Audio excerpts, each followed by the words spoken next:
But no, I don't know if you remember this, but on my Letterboxd and my favorite movies, You gave this a 5? When Harry Met Sally is One of your favorite movies? one of my favorite. Didn't you just say it's not my favorite movie? No, I said about Stand By Me and A Princess Bride. Oh, damn. Oh wait, The Princess Bride. Oh, yeah, don't do that. I hate when people get articles incorrect. Oh yeah. Oh, I love Matrix and the Star Wars. I'm like, the fuck are you talking about? Those aren't those movies. Welcome to the Crooked Table Podcast, where we discuss the world of film from a fresh angle. And now your host, Robert Yaniz Jr. Welcome to the Crooked Table Podcast. This is Rob. On this show, we like to democratize the film criticism conversation by bringing on fans and critics alike to dig into their personal connection Dig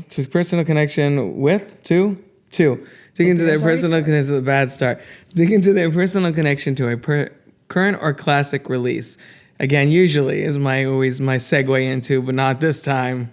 This is the fourth Crooked Commentary track where Kai and myself like to just sit here and usually have something to imbibe and just kind of talk over a movie with our thoughts on the film, what it means to us, like some cool things that we like about it, whatever. That I was kind also of thing. kind of hoping you were going to say libations.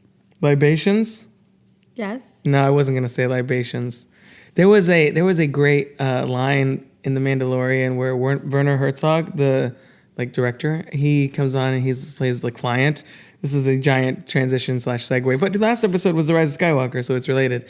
And I just saw the Mandalorian finale yesterday, where he's like, "Oh, let's partake of some libations to celebrate the conclusion of our shared narrative," or something like that. It was like basically, let's have a drink to celebrate the end of our business deal or whatever. And I always thought that I'm going to start making that a thing for me now. That was cool. So yeah, so this is the fourth one of these. So I'd like to welcome back to the Crooked Table Podcast, Kai Yaniz, who was here last week. Hi, everybody. Happy to be here again. So since New Year's Eve is right around the corner, I was looking to end the year with a Crooked Commentary. It's been a while since we did one. As we said, Scott Pilgrim was the last one. That wasn't even that was before the format change, wasn't it? Yeah, it was, right? Yes, I think so. Yeah, so that was before we had the whole concept that I laid out at the very beginning of the episode. And I want to do these semi-regularly. I mean, they're a little more of a time commitment because it takes over an evening for Kai and I. And it's longer than an hour podcast? It's longer than an hour, but we talked 2 hours, and the podcast total was 2 hours and 11 minutes, I think, for our Rise of Skywalker conversation. So, which was basically the length of the movie, pretty much. Yeah, so minus credits, I think. Yeah, so this one isn't the length of the movie because, well, we're watching the whole movie. Yeah, watching the whole movie. So I'd like to do these more regularly. I don't know if that means twice a year, 3 times, like maybe quarterly would be fun, just because I like to do these. And I've been telling Kai about, I've been kind of stringing her along, being like, we'll do a movie you like, I promise. And we're finally doing a movie she liked, like a movie that. Well, you don't hate Scott Pilgrim or Nightmare Before Christmas, but they're really way more Rob movies. Yeah. They're like top 25 movies for Rob. And The Room is just fun to be like, this is crazy. So many Wiseau logos, I think we point out. Yeah, The Room is the most basic bad commentary movie. Riff track you can exactly. do. So it was a good foray into having our own commentary. Right. But you don't want to make, I also don't want to make that the sole focus of the podcast. It's just, It's more fun if we do it every once in a while. Right. So maybe quarterly we could do that going forward in 2020, just like every few months, pop on a movie we both seen and be like, blah, blah, blah, blah, blah. So since New Year's Eve is right around the corner, we were thinking of things to talk about. So Kai and I have been going on for a while about possibly doing a commentary for Can't Hardly Wait, which you may remember from our top 5 of the 1998 episode that Kai and I did. 20 years last year. 20 years last year, which I think when we were planning on doing it initially was last year. So we'll still do that. We'll keep that on the books. Maybe that'll be one of the ones for 2020 that we'll definitely make a priority. But then when I realized that the openest slot for this episode was going to be right before New Year's Eve, I felt like, well, what's a New Year's Eve movie? Not the movie New Year's Eve, because that seems terrible, even though I love Lea Michele and some of the other people in that. So I immediately thought of When Harry Met Sally, which isn't really a New Year's Eve movie, but it has probably the most memorable New Year's Eve scene. Yes. Agreed. Which we don't want to get into. Because I already knew what you were thinking. Yeah. what you were planning. As soon as I said, wait, did I tell you my idea for When Harry Met Sally first, or did I tell you I was thinking about movies for New Year's Eve, and you're like, When Harry Met Sally? I was like, yeah, kind of. Oh my gosh, I don't remember how it went down, I but I remember could how it see came you. first, yeah. But it's probably the New Year's Eve scene that's made the biggest impression on me, and probably cinema, one of the biggest ones in general. Definitely the last few decades. So since the movie is When Harry Met Sally, which is, I would say, a 5-star out of 5 for both of us. That's not what you said. I said a 5.5 out of Yeah. 5, just because it's a really great movie. And I said, because we were looking at Rob Reiner's filmography, which we'll talk about in the course of this episode. This is definitely the first Crooked commentary we've talked about that we both like absolutely love the movie. And it's probably one of the first episodes, period, that we were both on the same level with the film. Even Endgame I like more than you. Yes, I feel like at this point you may like Endgame more than most people. Oh, well, yeah. And also, we want to mention that 2019 marks 30 years that When Harry Met Sally came out. I know, I didn't realize it was a July movie. Now I feel like we should have done this earlier, but That's okay. the New Year's Eve it's still connection, 30 yeah, years. barely. We fit it in before the end of the year. So since the movie is When Harry Met Sally that we'll be talking about, directed by Rob Reiner from 1989, let's go ahead and, let's do that. Let's listen to a little bit of the trailer right now. Men and women can't be friends because no man can be friends with a woman that he finds attractive. He always wants to have sex with her. So you're saying that a man can be friends with a woman he finds unattractive? No, you pretty much want to nail him too. Grape? No, I don't like to eat between meals.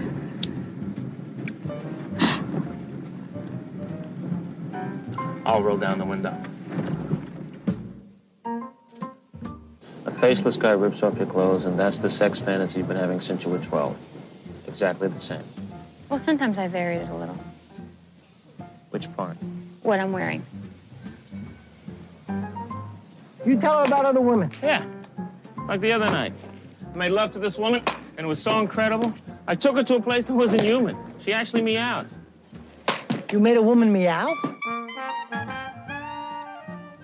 That was a little bit of trailer for When Harry Met Sally from 1989, directed by Rob Reiner. So Kai, before we actually start the movie, I told you this right before I started recording, that I would like to start by telling how when Rob met Kai. So do you want to tell people a little bit about how you and I first got together? Well, since it's when Rob met Kai, I feel like you should start the story. Well, I don't. Wait, hold on.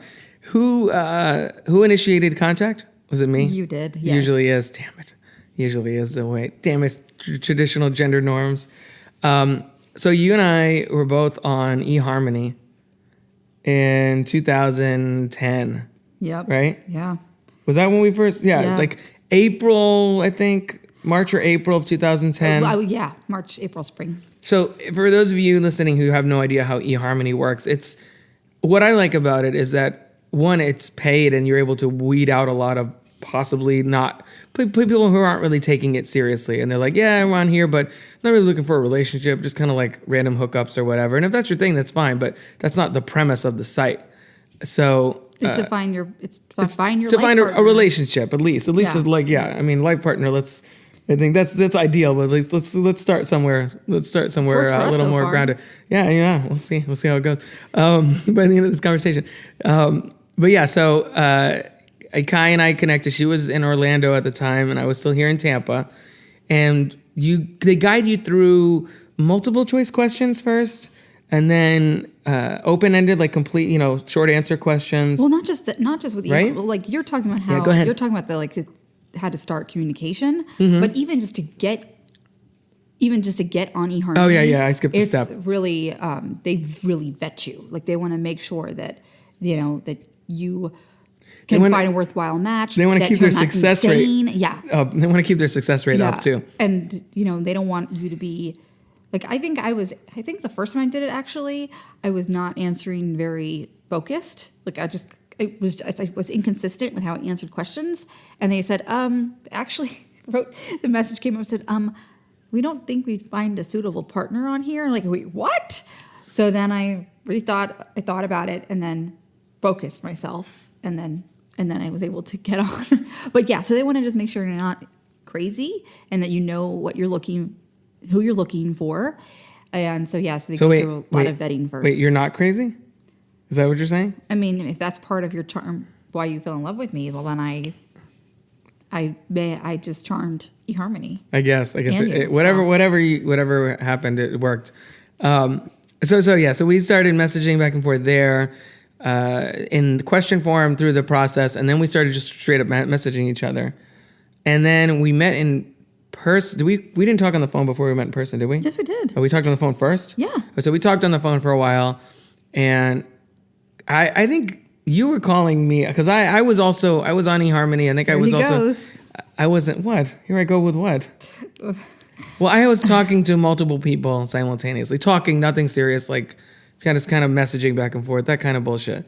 The kind of stuff that when I think back, I'm like, fuck, I'm so glad I don't have to deal with that kind of crap anymore. Dating, and it sounds like dating probably has gotten so much worse now with social media. Now everybody's like... On apps. Yeah, Tumblr, Grindr, whatever. Not Tumblr. Tinder? Grindr and Tinder. Yeah, Grindr's gosh. the gay one, right? Yeah. Grindr's that dumb. And then Tinder. See, I don't know. We're pre all that stuff. We're pre the apps. Yeah, we're pre the app dating at least, which I'm grateful for. So... Yeah, so you would call me mostly, and then because I had other irons in the fire, so as it were, I was just like, okay, whatever. And I was talking to you, and I was like, not really, like I was talking to you, but I wasn't really even like pursuing much because you were also in Orlando, which for people that don't know is like a good 1.5 to 2 hour drive away from here. But you knew that when you messaged me. I did because I was like, whatever. I was just throwing it out there because I might as well, right? Right. So then we finally met up in the end of May in 2010, and you're like, "Oh, you're a nice guy, blah blah blah," but I'm going to China. I didn't just call you a nice guy. I said you're a good person. Yeah. Okay. Whatever. With nice hair. Which sounds like already being let down. Thank you. I'm going to cling to it as long as I can. That also sounds like being let down easily, a little bit. Which I don't know if that's how you meant it at the time. No, necessarily. I genuinely meant that you're a good person. Right. I don't just say that to people. Well, I hope not. But you also weren't like, yeah, I want to be in a relationship with this guy at that point. Right. Exactly. You were just like, you seem like a good person to know. Yeah. But I'm going to China in a few months. And I was like, oh, okay. So after that, I was totally just like, it's like I still talk to you on the phone, whatever, once in a while. But I really wasn't initiating anymore at that point. I don't know. You didn't notice, I guess. Did you? No, not really. Okay. I just like talking to you. Aw. And you were a good person. Thanks. And I thought that What changed? that you were a person that I should keep in my life. Aww. There was something about you and our conversation that and the fact that you charmed me with your writing. And at the time, with the messages to you about? And I used to think I was a writer. That's back when I was blogging. I'm like, oh, You also another used to writer. think you were a movie fan. Yeah. Until you met me and you're like, ooh, I don't really like movies as much as he does. Maybe I'm not a movie fan at all.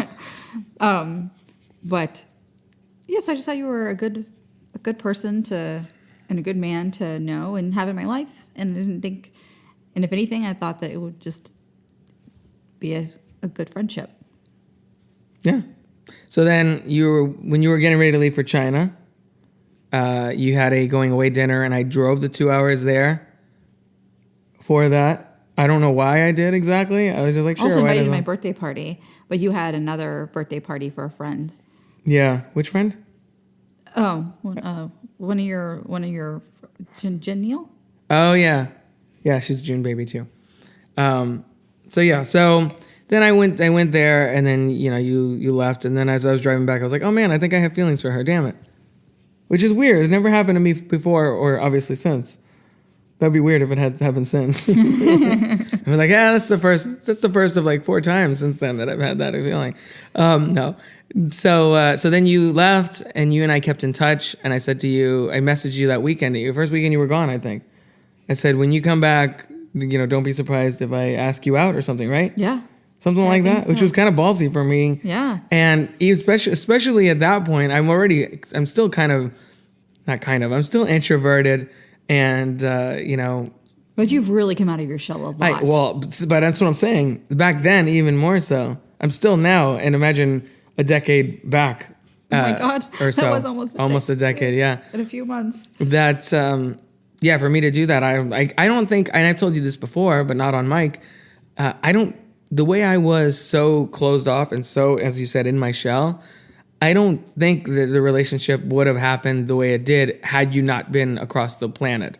Because since you were over there, I was like, well, I have nothing to lose. She's not here, so I'm not going to blow it now because she's not here to blow it with, which sounds sexual, and I didn't mean it that way. Do you know? Yeah. Yeah. And I think that I wouldn't have pursued anything with you if I wasn't a planet away. Right. Because, Rob was on Mars and I was on Venus. That's right. Naturally. Yeah. Because I had a lot of growing up to do. I mean, I still do. We all do. We all do. We all do. We just watched Home Alone. Two. The good one. The better one. Yeah. And I just had, I needed to mature. And so I think if I had stayed in Orlando and we had still communicated the way we were, I don't think we would have gotten together. We would have been friends, maybe. We probably would have been, stayed good friends. You would have done the same thing that every other girl that I was into had done up to that point, which is put me in the friend zone. But while you were gone from August to China and then Australia, you can read Kai's book about it. Search Kai Yaniz on Amazon. Becoming version 2.0. Yeah. And you went to China and Australia, and then we kept in touch that whole time. And then your New Year's Day, right? New Year's Day for you, New Year's Eve for me, right? Wasn't that how that worked? Yes. So you called me and we had the conversation about, hey, where's this going or whatever. Which is funny that I forgot that New Year's played into that moment too. That's, oh my gosh. Which I didn't even intend on. 9 years ago almost. Yeah, so almost exactly 9 years ago, we had that conversation, the conversation. So are we dating or what's going on because you were already looking to come back to the U.S. at that point, to Florida. And I think you were like, well, let me find out if I have a boyfriend waiting for me when I get back or how this is going to work, right? Yeah, and I think also that helped me expedite my return. Because right. I think I would you had something waiting for you, basically. Yeah, and I wanted to, I think I would have wanted to stay a little bit longer, but I also was tired. I was tired of traveling. I did China, and I had done Australia, and but at that point, when on New Year's Day when I called, I was in Melbourne, Victoria, and that's maybe 12, 13 hours ahead of the U.S. of Florida, and so that was only my second city in Australia, so there's still a lot more to see. But so then by February 11th, Australia Day, when I was in Sydney, which is 18 hours ahead of Florida, I hopped on a plane and flew back to Orlando? Well, at Melbourne? first, I I had the flight set up to go to Orlando, but I had to be at LAX first, land in LAX first, and it was a 17-hour airplane ride from Sydney to LAX. So then I was on standby for the LAX flight to Orlando, and then I called my sister when I got a seat. Which now, fast forward 9 years, I don't think that would happen now. I think I would still probably be pushed to another flight because they overbook all the time. So just got lucky. And I called my sister on a stranger's phone because I didn't have a working cell phone. Becoming version 2.0 for more details on Kai's travel shenanigans, why she went to China, why she left China to go to Australia. Yeah. Anyway, I digress. But so I was back in Florida by February 11th, and Rob already knew all of this. Rob. My mom, my dad, and my sister were pretty much the only people I told. I was going to say, when you first started, you were sending emails to me, your family, and some close friends and stuff. And then by the end of it, it was just me and your family, pretty much. And we kept in touch that whole time from August to December. No, to February, actually. From August to December when we had the conversation, but then definitely till February. So there's a lot of Skypes, a lot of upside down Skyping and things like that because you were having weird issues. And I don't think I ever got that fixed on that. Yeah, I don't know. Oh, it got stolen. That's right. Because I didn't want anyone else to know because I wanted that time to just wind down from my trip, kind of get to know myself again, and and have some time to sleep. And so Rob was, other than my close family, Rob was the only other person that knew. And on February 14th, Valentine's Day, Rob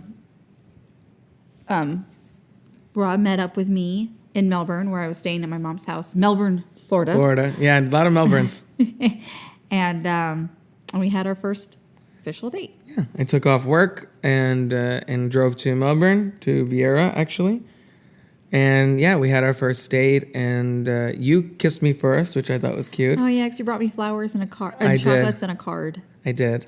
I did Very the whole romantic. thing. Well, it was Valentine's Day, and it was our first date, and we've been, it wasn't like a typical. That's the other thing. Like when we met in May of 2010, we still don't really consider that our first date because it was complicated. Things were happening, and it wasn't really. Like nothing really romantic happened after that point. It was our first meeting. Yeah, exactly. That's the way we always classify it. And so it was our first date, but it wasn't a typical on a first date. You're like, so what do you do? Blah, blah, blah. Here we were like, I know everything about you. Let's actually see if there's a chemistry here, like in person. And I think that's something I was worried about actually driving there. Because I knew we had talked for months and stuff, but I was like, oh crap, what if in person I freeze up and then I'm like, oh shit. We have nothing to say, and we don't click or whatever. And I was worried. Maybe you were too. Yeah. I think we were like, I hope this translates into IRL, as the kids say.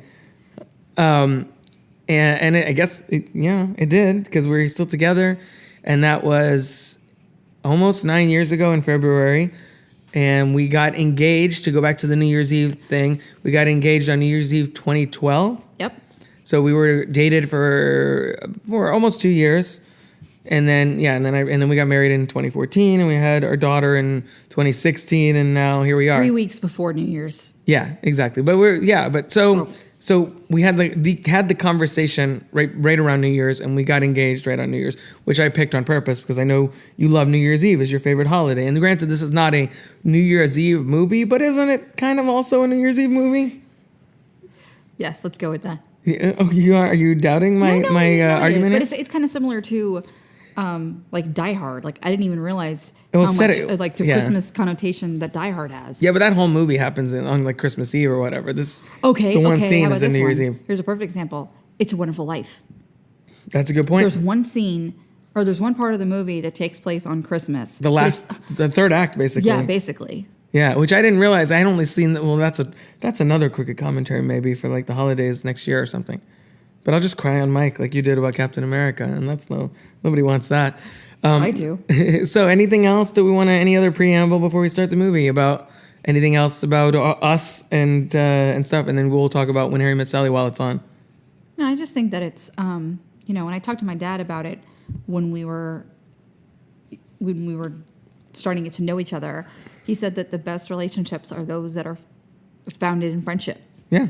And actually, that's actually what this movie. Segue. That is good job. It's like you've been podcasting for years with me. It's like I have. You have. Yeah, you have. Crazy. So we're about to start When Harry Met Sally. Right now I'm at 0:00:00 of 1 hour and 35 minutes, 26 seconds. So I'm on a blank screen, and I'm about to press play right now. With the audio off. With the audio off, because we don't want to get sued. There's the MGM lion. So what is your, while the movie kind of heats up, what was your first experience watching this movie? Because I didn't see this until, I think, 2010, or 2009, like around there. Yeah, 2010, I think, the fall of 2010. Because I was living on my own at that point, finally. It took me a while to move out of my parents' house, and I saw this when I was living by myself, because my cousin had told me, oh, you have to see When Harry Met Sally?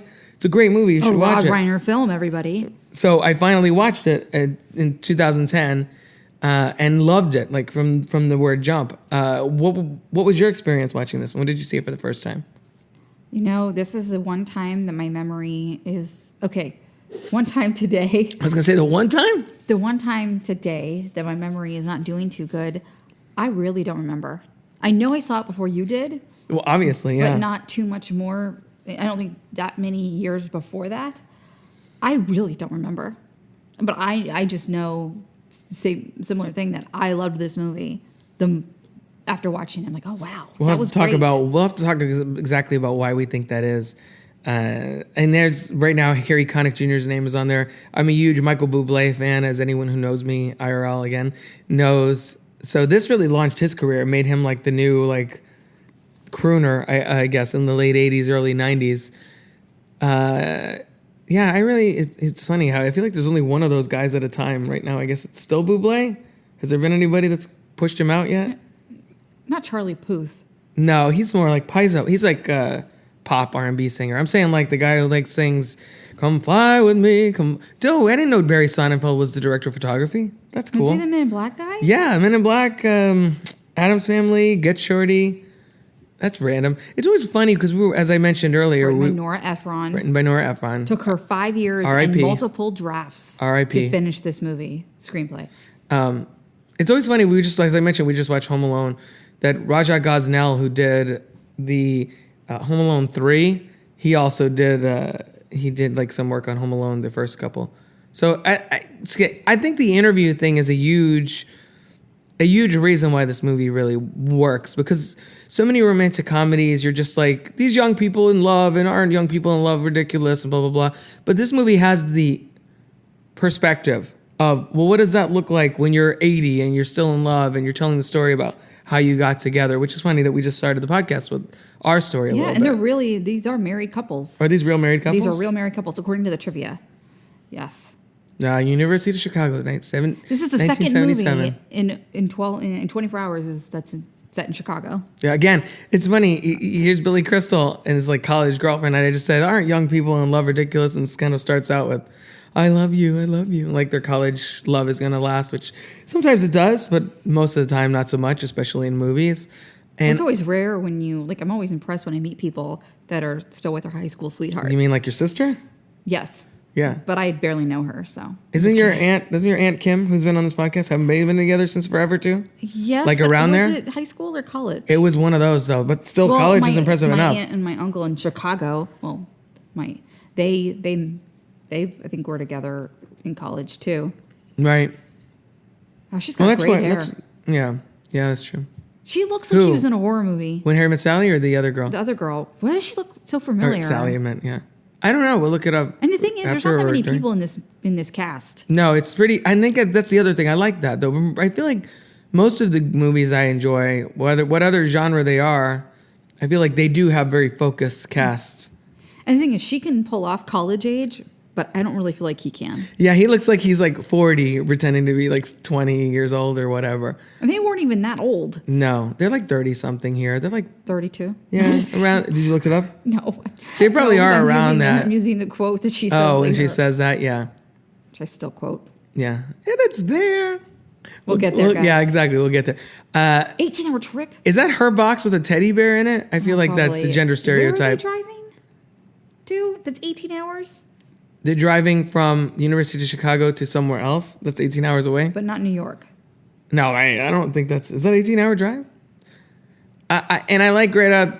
So I also feel like this movie kind of breaks down, as I was just saying, gender stereotypes a little bit. Like he's kind of gross and she's kind of prissy. And it's like this movie created so many of those rom-com like archetypes. Well, what's actually interesting about those archetypes is that based on the trivia that they actually repeated multiple times, Billy Crystal is based off of Rob Reiner's time when he was going through a divorce. Oh, it is New York. And and Sally Albright is based off of Nora Ephron. And like Nora Ephron really was like a picky eater and was very particular about things. Interesting. The best fiction comes from truth, I guess. So if he seems like he's like depressive and cynical, that's because Rob Reiner was at this point. Interesting.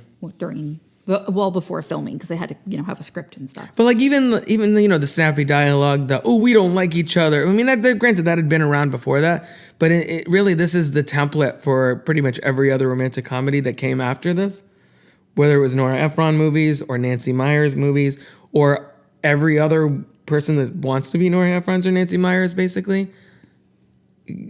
You even have like the best friends and all that stuff. Which part? Why would he read the last page first? Yeah, I don't understand that either.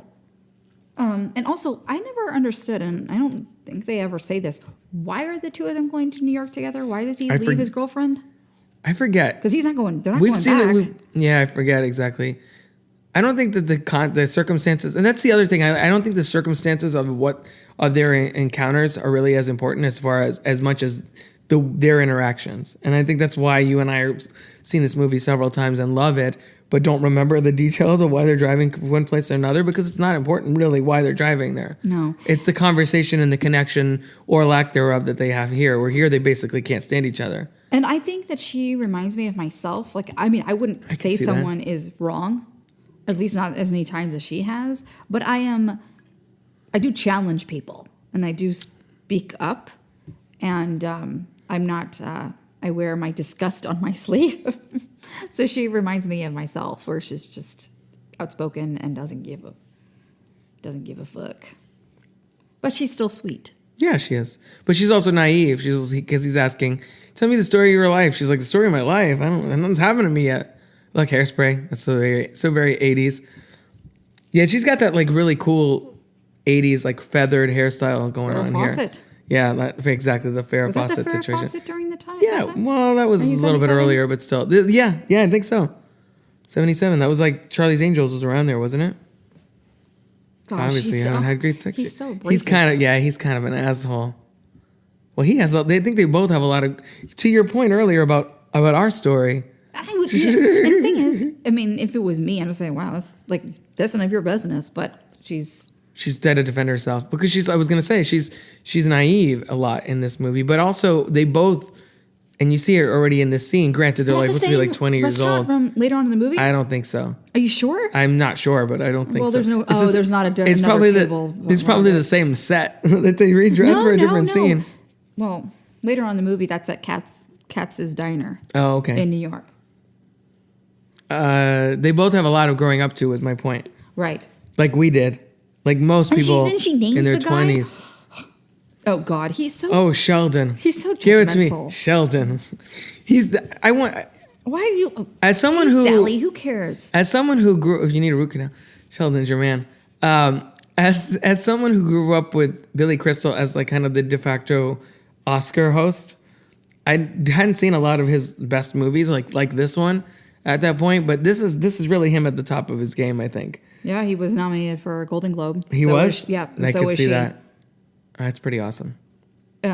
Guys, more researched on this than I am right now. You asked me to. I did ask you to, but I didn't get a chance to do that. It's not like I as wasn't much. going to read the trivia after we watch this movie anyway. I read the trivia after every movie. She's got so many rules. I'm so confused. Yeah, I'm particular. And that but not lady's like pissed that. off, so I don't blame her. That sucks. I never And this is worked in a before- restaurant. This is before the but I would've more alternative dietary restrictions. gluten-free and all that other stuff. Yeah, Yeah. now people are like, do you have any dietary restrictions? Back in 1967, Peanut allergies. nobody cared. Peanut allergies weren't even a thing. No. Oh my God, and I can't believe you used the word Schlong. Wow, that is so I knew what you're gonna say. 70s. He's very nosy too. I don't know. It's like he's goading her. He is goading her. Maybe she's falling for it. because she's pretty, and so he's the kind of Well, like he's goading her to get more information. It's like, oh, I don't Well, he's want also probably thinks she's attractive because she is, and he's the kind of asshole that's like, oh, a pretty girl. I'm gonna kind of piss her off and see what find out more about her and or see if there's any chemistry there. Because that's the thing. At the beginning of the movie, he's like, I love you to the girlfriend, and she's like, I love you back, and you could tell he's kind of like loves her, but yeah, if a better option presents itself, he'd probably be like, okay, this is good too. he loves her, but he's not in love with her. Yeah. Or like he's my just dad likes to posturing. say. Or he's just posturing what love is in college. And she's talking about days of the week underwear. That is really weird. Yeah, she's got a lot of weird things. That her ex-boyfriend Sheldon was talking about. Where's Sunday? What happened to Sunday? Oh yeah, Oh no. And then she's talking about $7. The tip thing. Is that? God, I think he's looking at Something her like- really kind of. He's bemused. See, you're very attractive. Told you. She's got really pretty eyes, She Meg does. Ryan. I miss Meg Ryan. I I miss know. Billy Crystal actually too. Neither of them is really in movies anymore. I mean, granted, they've been Like he's totally coming on to her, and then she's gonna call him out on it. Yeah. She does, and she says it later in the movie when they're like, "Oh, he totally hit on me that one time we were driving to New York." Yeah. That's right, because she's a tough chick. I'm going to ask you this now, but I think because you've seen this movie before. No, you cannot say that a woman is attractive without being a comment. Especially now. Especially the way that he was looking at her too. Well, now, I mean, has this movie changed at all in the prism of Me Too? Like, does he seem creepier now than he would have then? Probably, right? Because back in the day, it was like, oh, he's not being aggressive. That's just how a man is supposed to be. You got to be a man's man and go out there and chase some tail or whatever bullshit. Do you think that element of this movie maybe has not aged so well? It's not as bad as like when we watched Blade Runner. You're like, what the fuck is happening? God. This I think Deckard just raped Rachel. It just took a sec. I think still 30. I mean, slightly, but like I was even saying about Home Alone 2. Yeah. That movie today. Oh, well, that's the TSA stuff. I'm saying about socially, like social dynamics and stuff. But I think you're going to run into that with any movie. But I think that he's not. He's a tad creepy and aggressive, but not. Oh, okay. But not too much. I don't know. Fair. Okay, here's a good question. This thing. Do you think that's a thing? Okay, so people that are out watching along with us, she just said, I have a lot of male friends. He's saying that no man can be friends with a woman he finds attractive. He always wants to have sex with her. Do you think that's true? Do you think there's truth to that to some extent? They actually asked Meg Ryan and Billy Crystal that same question. Of course they did. And Meg Ryan said that she has a lot of platonic friendships with men. And then Billy Crystal said, "Yeah, I have friends that are women, but they're not like my best friends." Do you think this movie, this conversation obviously is the mission statement for the entire movie? It was on the marketing and everything. It's like, can men and women be friends, or does the sex always fuck it up? And it's like, I don't know. By the end of this movie, they start the movie hating each other. Then at the end of it, they're like married. Spoilers. So the movie seems like it's arguing, no, they can't be just friends. Yeah. Right? Yeah. Do you think that the movie is right, or do you think that's bullshit? You know, I think it's going to depend on the gender that thinks that way, because I agree with Meg Ryan. Like, I feel like I can be friends with guys and I'm friends with guys. But I feel like with men, like Billy Crystal, he's like, no, it can't be. But it's interesting because the script was written by a woman, but Rob Reiner had his own his own interjections in there too, his own opinion. I think that to your point about how this movie has mostly aged pretty well, I think if it had not been written by a woman, it would have aged worse.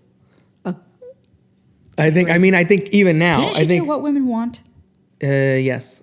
No, wait, no, that's Nancy Meyers. Oh. Yeah, I always get those two confused. No, Nora Ephron did Sleepless in Seattle. She did You've Got Mail. She did a bunch of those other ones, but those are the main ones that she's known for. These older people, these elderly are really cute. All the old people were like, we got together in college and we had never left each other's side in 70 years or whatever. I'm like, oh my God, that's adorable. Is that going to be us? 34 years later. That's amazing. Yeah, see, the movie really touches, it's like the serendipity. The movie Serendipity. It's like the serendipity of it all. Like we met at one point, and then we didn't meet again for like another 30 years. So, wow, what was she? Were they in their 40s at this point? Yeah, I think so. It's funny how things come around like that. It's the whole like question of destiny and all that other stuff. Which this movie, I think this movie. 5 years later. 5 years later. Now she's kissing a guy. Now, so that's nice parallel to the last one. So here's some trivia for you guys. Okay, go for it. So this character is played by actor Stephen Ford, who is the son of former President Gerald Ford. Not Harrison Ford, who played the president in Air Force One in 1997, 8 years after this movie. I like her hair. Her hair is now era appropriate because now it's 1982. That's kind of what my hair could look early like if 80s. I did like feathering, because that's the length of my hair. Well, now it's the 80s here. They're both in the early 80s, so. And he looks more like his actual age. Yeah. Just because of the hair. And she's trying to pretend she doesn't recognize him. It'd be cute if they did this movie again with the same actors and they just did de-aging now that technology exists. Oh, like a sequel? No. A remake? Why would you want to remake this? Don't put those ideas out there. Remember when the internet just recently had a whole Rob Reiner Princess Bride thing? about about remaking them, and people Her are like, eyes are "Fuck green, you! aren't they? You do not touch Her eye color when is Harry green. Princess Bride." Yeah, there she goes. I like that he remembered. He was friends with him and didn't recognize her. Yeah. See, there she goes. He's going with a girlfriend of mine. Doesn't Can't remember remember her her name. name. That's very realistic to real life, though. Yeah. Yeah, I don't know what the hell happened. My MacBook keeps going to the screensaver. Something because I did the software update or whatever. I think it made it all wonky. Because it doesn't normally do that.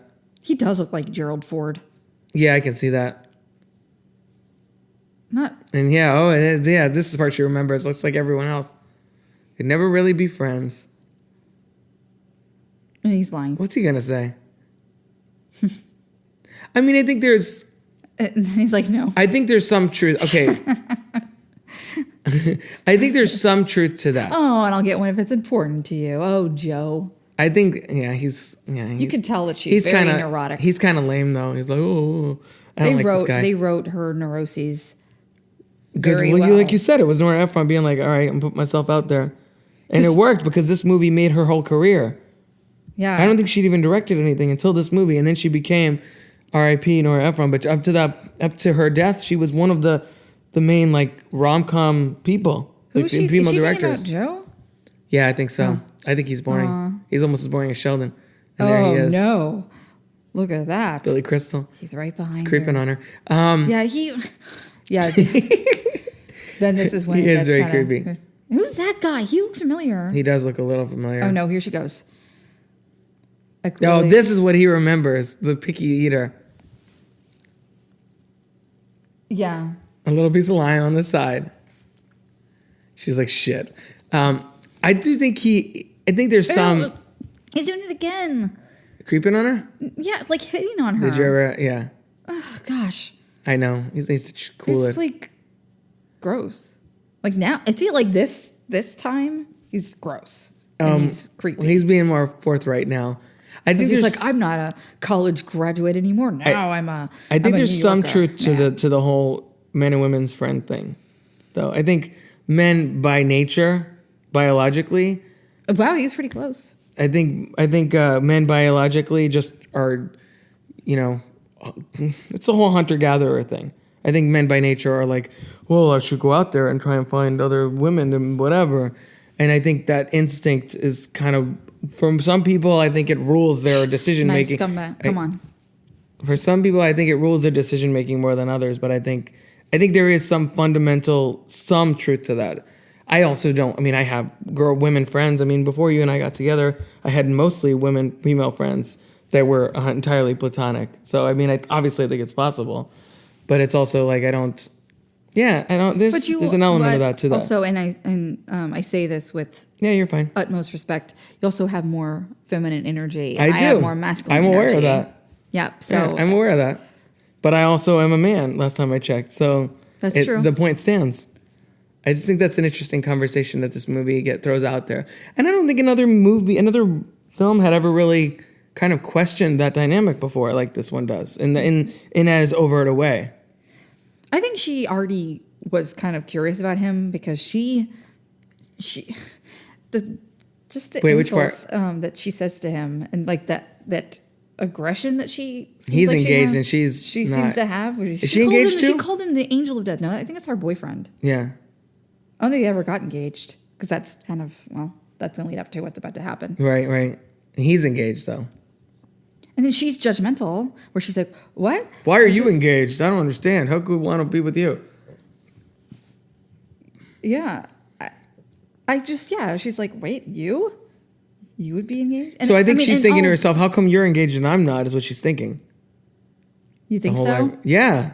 She's like, "Wait a minute, you're getting married before I'm getting married? You're that like player scumbag guy from 5 years ago that wanted to hook up with me." This is a little white man's over by his way. Oh, that's true. Oh yeah. Oh gosh. I mean, I wonder how many guys actually do think things like this. It depends how emotionally invested they are in things. And then he generalizes and say, all men think like that. And it's like, well, maybe you do, but it doesn't mean all men are like that. I feel like you think that more than I think like that. That all men are No, that I generalize? No, like from the masculine perspective. Like, okay, this is nice. Can I go now? Can I go inside? I got things to do or whatever. Yeah, that's true. And I'm more like, let's cuddle. It's true. Oh, there he is again. Oh, jeez. He's stalking her a little bit. Why does she look like a flight attendant? I was just about to say that. I was not born in 1982. So is that the look in 1982? Everybody dressed like flight attendants with the shoulder pads? Or a Perkins hostess. Or what? Or a Perkins hostess. Perkins hostess. That's awfully specific, guy. Or a hostess of a restaurant. I guess. Tchotchkes. We're going to go back to our Office Space episode. That would have been a good commentary, too, if we had not done an episode talking about it. So now he changes things. So it sounds like he really actually wants to be her friend. I think so. But and he's also not as arrogant on some level because he's into into her. He's even said, you're a very attractive person. Like, maybe he's not, like, wanting to be friends with her because he wants to sleep with her, but he definitely wants to sleep with her and wants to be her friend. Wow, they're not mutually exclusive, I guess is my point. But he's in a relationship. Are you done with that? No? Okay. No, I mean, he's in a relate. Not that he wants to sleep with her here, but he's attracted to her physically is what I'm saying. But the thing is with men, and not to generalize here, but I feel like men are attracted to a lot of women. That's kind of what I was saying. Yeah. That she is attractive, but he could also be attracted to a woman that's not attracted at all. Just the bar for most, and granted, I'm speaking, from my own anecdotal, my own experience as another interview with an older couple. I love that she has a better memory than him. That's very true to life, ladies and gentlemen. But I was going to say, I think generally, I'm speaking from my own experience, I feel like guys do have a much lower bar for who they will take to bed than women do, generally. I've been with friends, guy friends out at the club or whatever, and then he hangs out with whatever person, and I'm like, really? He's like, yeah. I was like, what happened? I'm like, oh, we had sex. I'm like, why? You didn't even seem like you were into any, and I'm, again, from the more feminine energy, I'm like, why would you do that? And I guess because if the man's given the opportunity to have sex, he's gonna take pretty it. much. It's like the Lonely Island song. I just had sex. It is a little bit like that. 5 years later. R.I.P. Let's take R.I.P. Carrie Fisher. Second episode in a row in this movie. Bruno Kirby and Carrie Fisher and part of this movie. Nora Ephron. Nora Ephron. Okay, yeah. That was also second week in a row, we're talking about a movie that stars Carrie Fisher. Yeah. But the first of the two that Carrie Fisher knew she was actually in. Yeah. And the thing is, archival footage. I kind of don't, other than Blues Brothers and Star Wars and I guess Soap Dish. I love Soap Dish. I feel like Carrie Fisher really wasn't in any other movies. She was, but she was more of a writer. She was a writer. She was a novelist. She was also a script doctor. I love that she says you had a date on national holidays. It's true. That is something very special about being in a we're like, what are we gonna do on New Year's Eve? Not what am I gonna do on New Year's Eve? We're like, where are we gonna go on New Year's Eve as a couple? And as of now, nowhere. Well, we have plans with the family, and then we'll figure out something else to do before or after. Maybe we'll just hang out here, not do another commentary, but maybe we'll listen to this commentary like you all are right now. Carrie Fisher, R.I.P.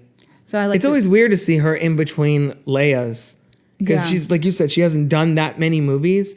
So to see her in a movie where she's older than she was when she played Leia in Return of the Jedi, but younger than she was when she played Leia in The Force Awakens, it's jarring because I'm like, hey, you look older than this, but what? It's like that in between stage. Rolodex? Yeah, she really does need to update it. And God, remember Rolodexes? My grandparents had those. No, not really. I think I had one when I was a kid. Yeah, my grandparents had Rolodexes, but we had then started getting caller ID. Really? Yeah, what did we do with the phone numbers? Wrote them in a little book. We did. Like a little address book? My parents had a little address book that they had like family, and friends and whatever numbers. Yeah, so I guess the Rolodexes were more like. And now everybody just keeps it on their phone or they Google things. Mm-hmm. I don't even remember most people's phone numbers. At least you could say you were married. I like that this movie represents that kind of stereotypical female perspective of you just got to get a man. I mean, we're talking right now. Little Women is in theaters, and that's very much a woman needs to be married. That's her job is to get married. Well, remember that's the whole reason a lot of girls would even go to college was to get their MRS degree. What is Miss? Mrs. Jesus. Yeah. That's terrible. I never heard that before. I think I heard that from my mom. That's interesting. Because all of my aunts Met their husbands and there? my mom have gone to college, and the only one that didn't end up meeting their husband there was my mom. But my mom, she does a her own hippie. thing. Yeah, she's a hippie. You said that before on here, I'm sure.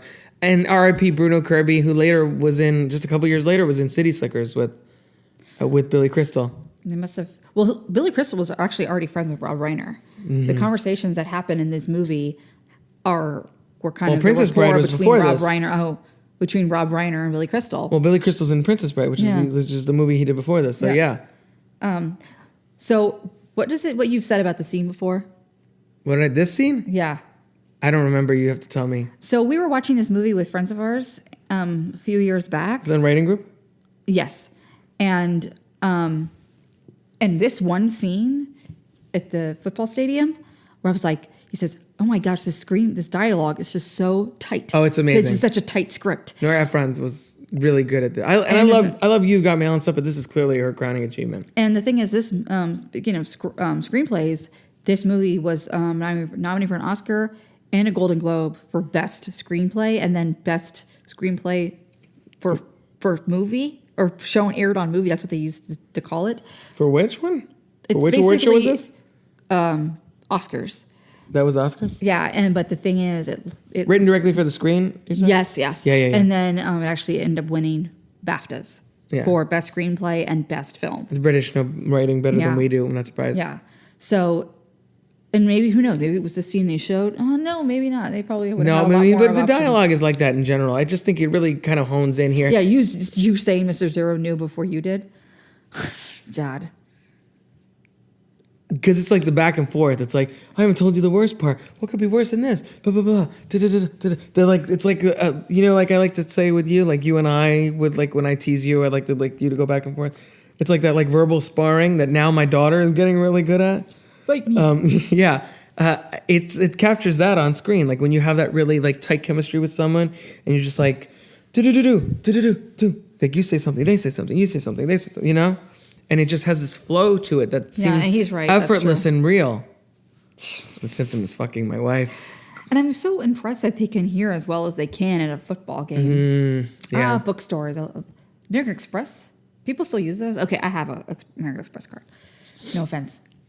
To who? The people that have American Express? American Express. That's the very 80s glasses she I has. feel like those have come back. Yeah. These are the sunglasses for him. Well, Lisa Loeb just did I'm outing myself here, but just did a guest appearance on Fuller House. She has got big glasses, doesn't she? Don't be ashamed. It's part of her. Lisa part Loeb of is her, appeal. It Or is. attractiveness. It works for Lisa Loeb. I'm Yeah, just saying. and she her mantra, Carrie Fisher's character's mantras. Which one? You're right. I know you're right. Oh my God, there he's being creepy again. I don't know. Maybe this is hashtag Me Too. My goodness. Carrie Fisher being Carrie Fisher is like, that fucking guy's scary. No, I think she thinks Personal that growth. he's interesting. Like, oh, look at. I think she's more like, this guy, who's this creepy man? You know, if You like him, he's married. for a city that has so many people, they sure do have a lot of coincidences according to each other. Well, that's because we're jumping ahead. It wouldn't feel like a lot of coincidences. You've been living with them for 5 years, and then however many more years this jumped again. Like, you know, it 5 keeps years. jumping. Another 5 years. So now we're Yes, in. he's So this obnoxious. is 1987. So now we're in when they're actually Wait. going to be friends for real. Yes, we're in the present time. But that's the whole point, is that it feels to us like, geez, these people keep running into each other. I'm like, yeah, years apart though. Like to them, it's years. For us, it's not, because we're just seeing their story. But they had entire lives. He had a whole marriage that happened and that dissolved in the inner. We've been married 5 years. Yeah. Oh my gosh, that's a good point. This is very serendipitous that we're watching this New Year's Eve movie right before New Year's Eve on the 30th anniversary. The characters are, they're 5-year time jumps. We got on our 5th anniversary this year. That's funny. And I think we actually watched this movie maybe only like a year or so after we got married. Yeah. We didn't watch it. Did we watch it before together? Before that or no? Oh, we did, yeah. Okay, yeah, we've seen this together. When we first got together. Yeah, we've seen this together like probably 2 or 3 times, I think, right? Yeah. It's a great movie. It's one of those like Office Space that in Clueless that you're often like, let's watch that. Oh, we got to do Down with Love. Oh, and this is a great scene too. Like, I think about this scene, like what she's talking about. Which part? Because the she's disconnection, saying, the marriage? like that, we just, sit around around my with our girlfriend girl and runs her kids, kids. and we say we actually could go to France and we on a moment's notice, and Yeah. Oh, then she never went though. yeah, and They were both exhausted all the. That sounds like us right now. Was exhausted all the Yeah. time. I wonder how old our kids are too. Oh, we have a So 3-year-old. we're so lucky we can just go. Sex and Kitchen, don't worry about the kids walking in. We can fly off to Rome on a moment's notice. Yeah, this is a good scene. Yeah, and then Perspective. I said that earlier. This movie's all about Oh, perspective. okay, I guess she's a little girl, Because they promised to take her to the circus. Yeah. which they don't do those anymore, really. Circus? Well, not with the They're animals. holograms, right? No, they have Cirque du Soleil. It's all performance art. Yeah. She said, I spy a family. Yeah, I remember this. She hasn't even said I spy a family yet, but I remember it. And she just turned. I Spy a So I Family. guess she's basically 30. So Who do you think gives a better performance in this movie? I think Meg Ryan does, actually. I do too. I think they're both really great in this, but I think Meg Ryan's character has a lot more depth, and you kind of understand her perspective more. Yeah, and we would never fly. And she's more endearing, and he's also more of a creep. I think he's funnier, but I think she's more relatable as a character. At least, Yeah. well, I just said we just outed me as having more feminine energy earlier in this episode, so of course I'm going to relate to the woman more. This is what I want, and well, I don't. Yeah, and that's like that is When I guess very it's over and realistic you left. for Yeah. relationships that you can be together and And I also- actually have a friend that gave me Go ahead. really good advice, and when I was like dating and stuff, and she said to me that because she's been with her significant other now for a long time, like almost 20 years, and she's our age, and she was saying that they both wanted the same thing, and like it's important to establish early on the speed of the relationship. And I never forgot that. And I think that's the other thing that kind of happened with us is that we both wanted the same thing, and it did move quickly. I mean, 4 months in, we're talking about what our daughter's name was going to be, what we wanted our daughter's name to be. And it's what we named our daughter. It did. Which is weird. But we never really decided on boy names. So go I think figure. the universe and all that stuff, right? Yeah, the universe kind of made it happen. But It's so this also- was the only movie for this Joe versus Volcano, or like that we would have. I don't know. We could look that up real fast if you need to. I think that I wanted to point out. I like that her recounting of her breakup is so like casual and kind of prosaic, very boring. Just like, yeah, I want this, I don't, and then I guess it's over, and he leaves. Like, because that's like you said, that is realistic. That's how breakups are. They're not like whatever happens in Marriage Story, which I still have to watch, where they're just like yelling or throwing things or whatever. Like that's movie breakup. Real breakup is more like, I'm not feeling this anymore. Like, you know what I mean? Yeah. It's not so much. It's not Telemundo. They're not throwing vases against doors and shit. Well, Most let's of the time. not generalize. You know what? Yeah, I know. That's why I said Telemundo was the joke. But yes, you know what I mean? I feel like it's more grounded perspective on how relationships really work. Right. Oh, here they decided to be friends. He's not wanted to sleep with. he's Yeah, we'll so see. full of shit. We'll see about that. I have to go to the bathroom. You want to take? No. Don't pause it. Just talk about it. Oh, it's only 9 years older than my past grandfather. And do they all? Yeah, they're all using the same couch and background. I guess they took them to the studio. Well, somebody's probably doing some kind of like market research study of old married couples or something. I guess, right? Maybe, yeah. They never really tell us. Yeah. Yeah, these stories are pretty amazing.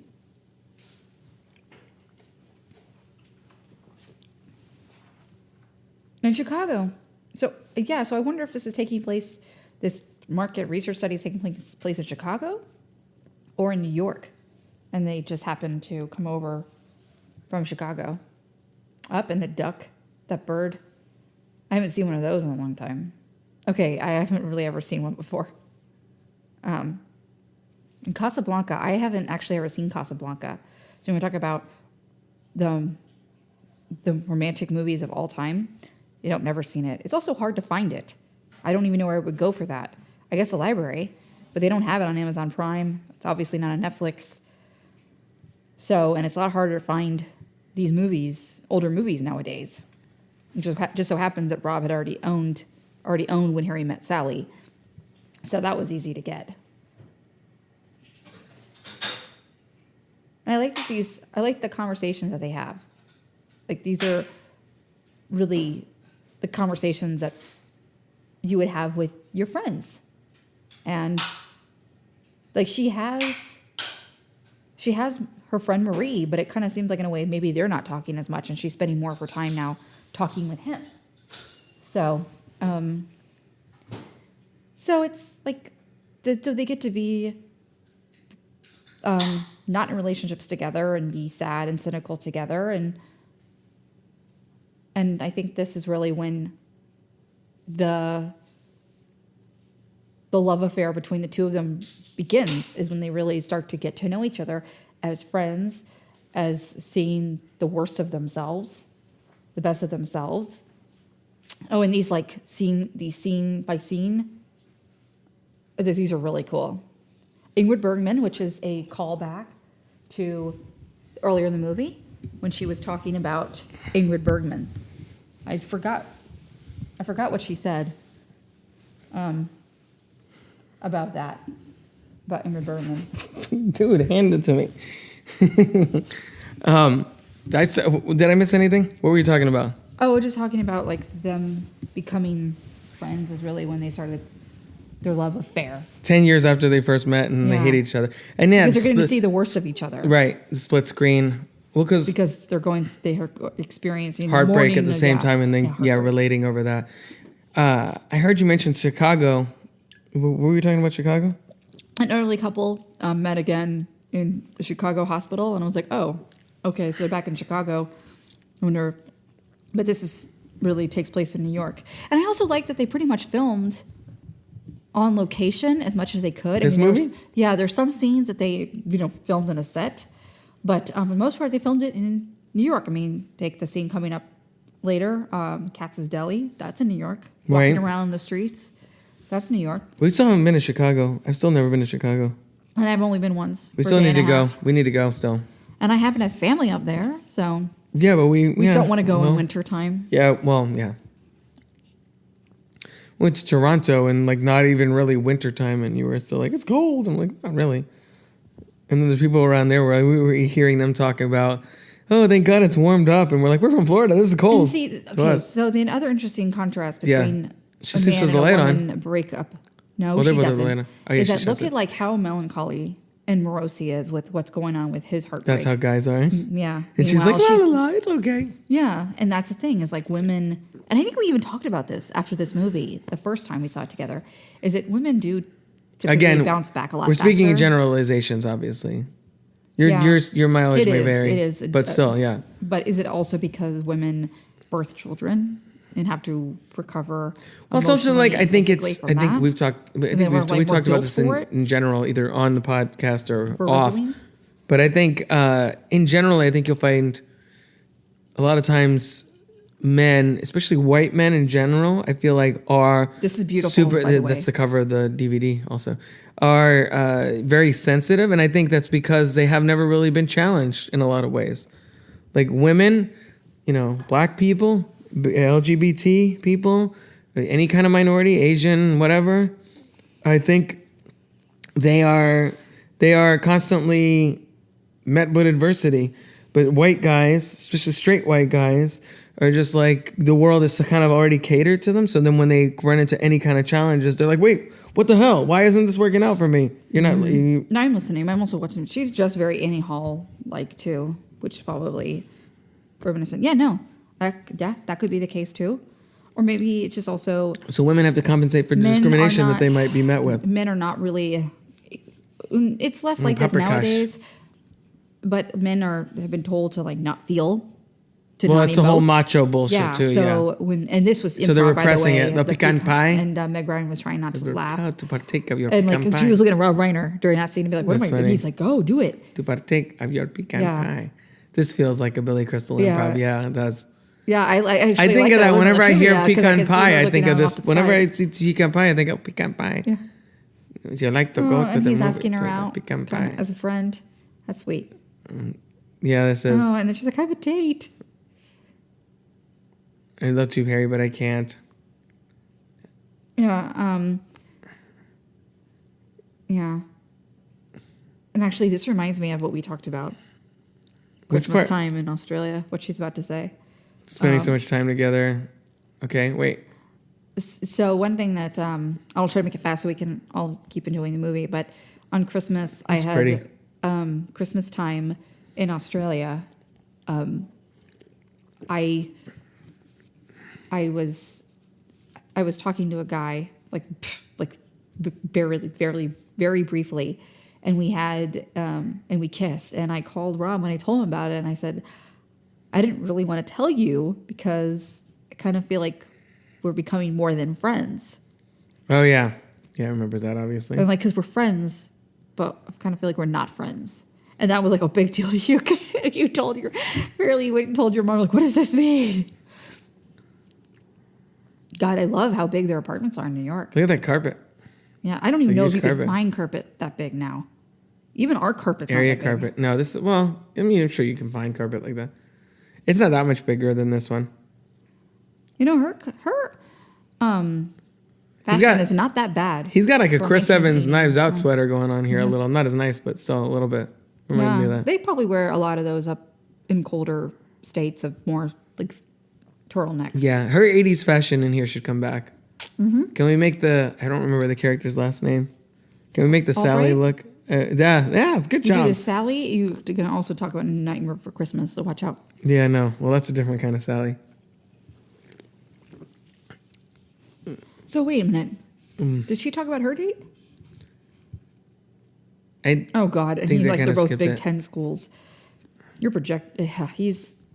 He's got high standards now all of a sudden? Is that what's happening? he's starting to get PTSD. Like he's experiencing her his ex-wife everywhere now. Like that's why I said she go to Northwestern. Oh, Like, see? oh no. She's like, oh, maybe you should just, no, I went to bed with her. See, this is exactly what I was talking about. She's like, well, why? You didn't even like her. He's like, no, I had sex with her. I'm like, huh? I'm with you, Sally. I don't And understand. a lot of women, not to generalize again, but That's a lot fine. of women. This is a whole movie about. may have thought this that movie's he about wanted that. to pursue a relationship with her if he slept with her.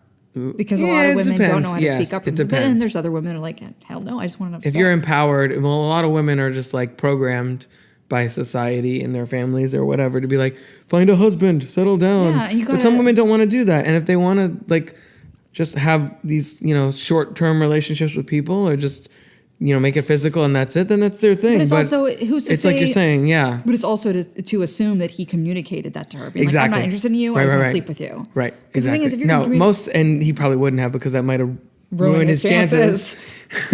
Jinx. But yes, exactly. And he's talking to tell her about other women. This is kind of an interesting dynamic. Like, I don't think before in movies you'd ever seen this kind of dynamic on screen where a man and a woman were like, yeah, I went on a date with this woman and blah, blah, blah. And she'd be like, I have a date. Oh, and they're like platonic about it. I mean, obviously not throughout the whole movie, but that's a dynamic that I don't think had ever really become maybe mainstream until probably around this time in the 80s. Oh, here we go. And, oh yeah, the most famous scene in the movie. Yeah, and Rob Reiner's mom. yeah. How what she's having. I think this was apparently Billy Crystal's idea. Of course it was. But yeah, this is Katz's Deli. And is that Estelle Getty? No, No? it's not. But Rob Reiner's mom is the one who's like, I'll have what she's having. That's Yeah, very see- famous. Exactly. What is it? Yeah. I don't know. You don't even have a fireplace. Da, da, da. Why is she pissed with him now?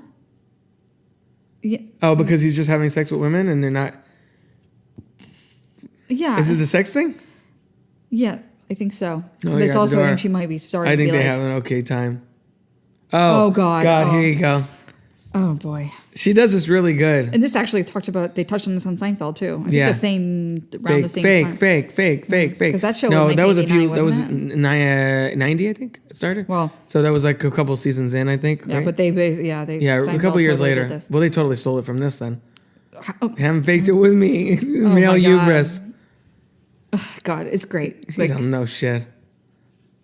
It's just kind of out of character, though. That's what Siskel and Ebert even said about. Well, Siskel said about this movie is that it's just so out of character for uptight, neurotic Sally Albright, and I agree with that. Well, she's putting a great scene, but she's also trying to be a women's rights person in this scene. She is very feminist. You know what I mean? She's trying to be like, you're an affront to all women. So she if she has to do something outlandish to prove her point, and she gets like a little hot for a second, she's like, ooh.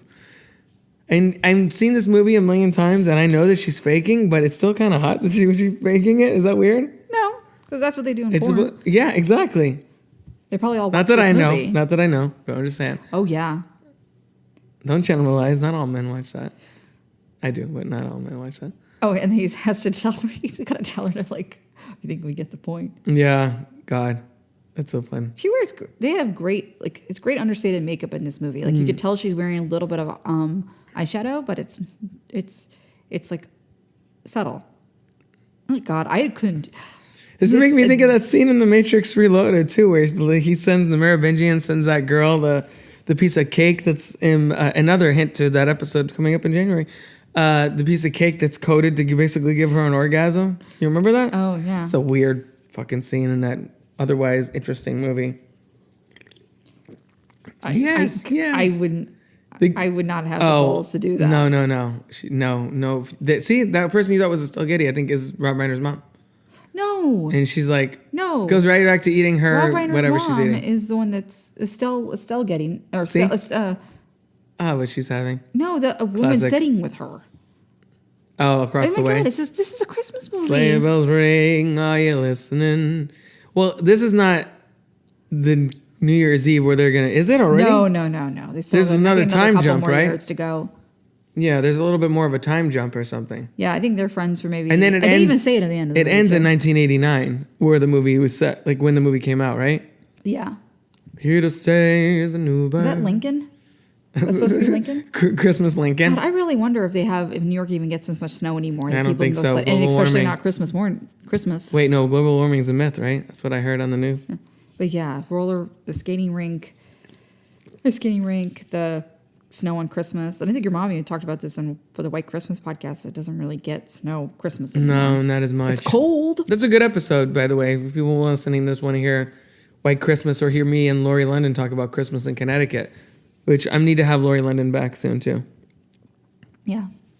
I have her. She's on my list for 2020 to get back to. It looks cold as shit.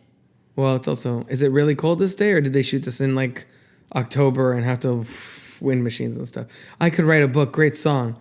If they asked me, I could write a book. Look at how 80s her hair is. Not the way you do, whisper and look. It's a great song. You like him without the beard too? No, I liked the beard. You like Billy Crystal with the beard? Yeah, kind of. Yeah, she's like, this is like a Madonna style thing now. She's like, or like Cyndi Lauper. Like, why does she keep following all these trends? She's I very don't know. trendy. Well, so you know what year they're in and all that other stuff. She's a mercy of fashion. I'm still have feminine energy, but I'm still a man. So is that crimped, her hair? No. The way it's kind of, what is that? That's more, if anything, it's probably more permed. But it doesn't look anything like, it doesn't really look permed either. What is crimped? I've heard this word. It looks more moosed. What is crimped? I've heard this in relation to hair, like, but I don't know what it means. Well, like you've ever had crimped fries? The crinkle fries? Crinkle fries? Kind of like that. Little like. Wavies? That looks kind of wavy. No. What was the other thing? There was another thing that I didn't, there was like other fashion terminology that I didn't realize until I had a woman in my life. Oh, New Year's Eve right here. Not the right one, though. Not the one that we're looking for. So maybe this is a New Year's Eve movie. There's multiple New Year's Eves in it. I kind of forgot that this was set New Year's Eve, too. So maybe that's kind of the whole point, is that they're trying to do like these... Well, New Year's Eve is a new beginning. That looks like fake snow. Yeah, that definitely does look like fake snow. And then he's going to like, I don't understand. And they have no one to kiss. They're like, we're not together with anybody. Should we kiss? I don't know. That would ruin the relationship. We definitely shouldn't have sex at some point in this movie. Another great scene with New Year's in it, New Year's Eve, is that was cutting lame. edge. You guys love each other. Stop being weird. Cutting edge Fade out. Oh, another old couple. Head counselor at the boys' camp, and I was the head counselor at the girls' camp. Romeo and Juliet story. I did not really. I went to to a day church camp, youth like group once. kind of deal for like a weekend. That's about it. I told you about that. Mm-hmm. He looks totally disinterested. This guy. Yeah, he does. He's like, I don't want to be here. I'm here. I'm this guy. Wow. What do you know about a good You have melon? to flick it. Send flowers to yourself. In cold places, they have great coats. Oh, God. We barely have Carrie Fisher. She's... R.I.P. Carrie Fisher. She seems so great. Maybe that's why she doesn't really want to talk to her friend anymore, because it's all about this married guy. Yeah, she's a bad influence, Carrie Fisher, in this movie. She's got her own problems. It's sad. Well, I mean, it works out. Spoilers. It works out for Carrie Fisher's character, too. Yeah. Yeah, I like Isn't that. she supposed to go on a date? Aren't they going on a date right now? Who? Carrie Fisher and who? Oh, and Harry's one of my best friends. You're one of my best friends. That's nice. Oh yeah, she's trying to hit to matchmake them. Yeah. These I don't two get it. have. So she's with the married guy, but is a married guy okay with her dating other people? I think she's trying to make it. I think she's sleeping with the married guy, but it's not like a relationship, and she's trying to make that jump. I think. Yeah. Right. Yeah, he's never gonna leave her. Yeah. See. Yeah. Aw. It's just a dinner and everything. I like this whole situation. These two have the mother of all How We Met stories, because it's like insane. Like, it makes me think of oh, she has a good personality. That whole thing. Is this movie where that came from? Yeah, I think so. When someone's not that's a thing that this movie created? I think so. If you'd ask me what does she look like, and I said she has a good personality, that means she's not attractive. You can be when both. You say, "Oh, she's nice," like what the hell does that mean? that means She could be attractive with a good personality, or not attractive with a good personality. She's attractive, yeah, she is attractive, oh god, but not beautiful, right? The men in this, he's confusing. And she's like, "You're boring." Yeah, I've been on dates like that. But no, this is Pre-Kai. quite a meeting that the two of them ended up having, Carrie Fisher and Bruno Kirby, because like how clandestine is that? Serendipitous. Stop stealing my word. That's my episode word. Excuse me, you did not create the No, I know, dictionary.com but I've entry. said it a couple times. I referenced that movie Serendipity, which I don't love the movie, but I like the idea in the movie. Yeah, but they have the best How We Met story in this God, movie. he's the reason Harry and Sally. Yeah, 'Cause there's he's like literal- that's why I became a writer. Jeez, How I'm many? such an asshole. How many people have How We Met stories that involve multiple time jumps like this? Not many. That's what I'm saying. Well, I'm from New Jersey too. Who gives a shit? Just like, do They're like, think great. that That's do you great. think they could have had Wonderful. chemistry? Good conversation. They shouldn't give it a chance. No. Or do you think they didn't have any? No, I don't think it's not there. They could be friends, but they're not even attracted to each other at all. They're just like, okay. Grilled But radicchio. That sounds good. Marie was also kind of like, why am I even doing this? So she was already. Do you see what I'm saying? Do you see how he's like, oh, this guy, she does this, blah blah blah blah. Like they're both trying too hard to pair. Like that's, and I think that's what I wrote that. I think that's what Rob Reiner is. Yeah, I know. That's what Rob Reiner is going for in this scene, is that everybody's trying too hard to pair people off with the wrong couple, and us, the audience members, are watching it, feeling how uncomfortable it is and how mismatched these four people are. You know what I'm saying? Yeah. And how, well, these two should be together and these two should be together. Are we the only people? And makes, it's like us, the audience, are taking crazy pills. Are like we the only ones that see that this is the case? Clearly not, because it's already starting to happen with Bruno Kirby and Carrie Fisher. But the thing is, I think it works out too, because Sally did want to set her friend up with somebody. I mean, she does, yeah, but not She the didn't way mean she that meant guy. to. Yeah. But But then Sally would have been passive aggressive / resentful if her friend hooked up with Harry, because on deep down she doesn't even aware of she's into Harry. But it's like it's a whole thing. Do you think you could go out with him? Oh yeah, she's checking. He's like, you don't want to hook up with him, right? That's nice. I like that they have this moment where they each check with the other, with the friend, to be like, hey, I don't feel it with this person, but I like this other person. You're not into them, are you? Okay, cool. Like, that's nice. It's always like, say whatever you will about. Totally don't. Yeah. Say whatever you will about the gender stereotyping in this movie about the men being slobs and it's like kind of man whores or whatever you want to call it, and the women being like, I need to get a man to get married and all that they're stuff. looking out for each other. But Everyone's looking that's out what for I'm each saying. other. That's what I'm saying. There is Yeah. like, it's woman supporting woman. It's man supporting. It's like friend and man good- supporting woman. Good, healthy friendships. Yeah. You know? He's like, she's vulnerable, and she's like, he's sensitive, and Yeah. See, these two Yeah, they want didn't to wait get to at know all. each other. Yeah. Well, no. I'd like to think they're gonna have a little more conversation before they just go to the place and have sex. But we skipped over a lot of the evening, so maybe they're just gonna skip right to that. I found a nice girl for you. oh, She lives in the next village. Oh, this is like an arranged marriage type deal. and and then Which those can work sometimes, it says too. that like with relationships in the United States that are not That's mean arranged, to you the have to like love you love them, but with arranged marriages, a lot of times you just learn to love them. Yeah. and Honestly, I feel like a lot of marriages that are not arranged marriages, kind of, you have to learn to love them too. Because we loved each other when we first got together, and we loved each other when we got married. And yeah, we have our ups and downs, but I think for the most part, we love each other more now than we did when we first got together. you and also cetera. love each other differently. Yeah. There's Well, yeah. there's phases Yes, of love. for sure. Yeah, for sure. It's also having a child complicates a relationship because the focus is now not on each other; it's on the child. He's sharper image. Yeah, right. I remember used to that. love That was a those great stores. store. They were fun. But you know what I mean? Like once you have a child, your focus is more on the child, and you have to consciously make an effort to make the relationship a priority, Yeah, which is tricky. And we're speaking from experience. It's tricky sometimes. You have And it won't always be that do way, those but check-ins. when Well, when you they're have a so young- 3-year-old and you're going through these rough patches where you have a newborn and they don't sleep, or you have a 3-year-old and they won't nap and they're like, super like, constantly needing attention. Your dad was here recently and she's like, oh, she's an attention gathering device. I'm like, yeah, basically 100%. She's like, mommy, daddy, hold me. And we're like, what are you going to do? Not hold your child? I mean, it's like, if you want to get things done, yeah, I guess so, but it's also hard to do that. This is Oklahoma.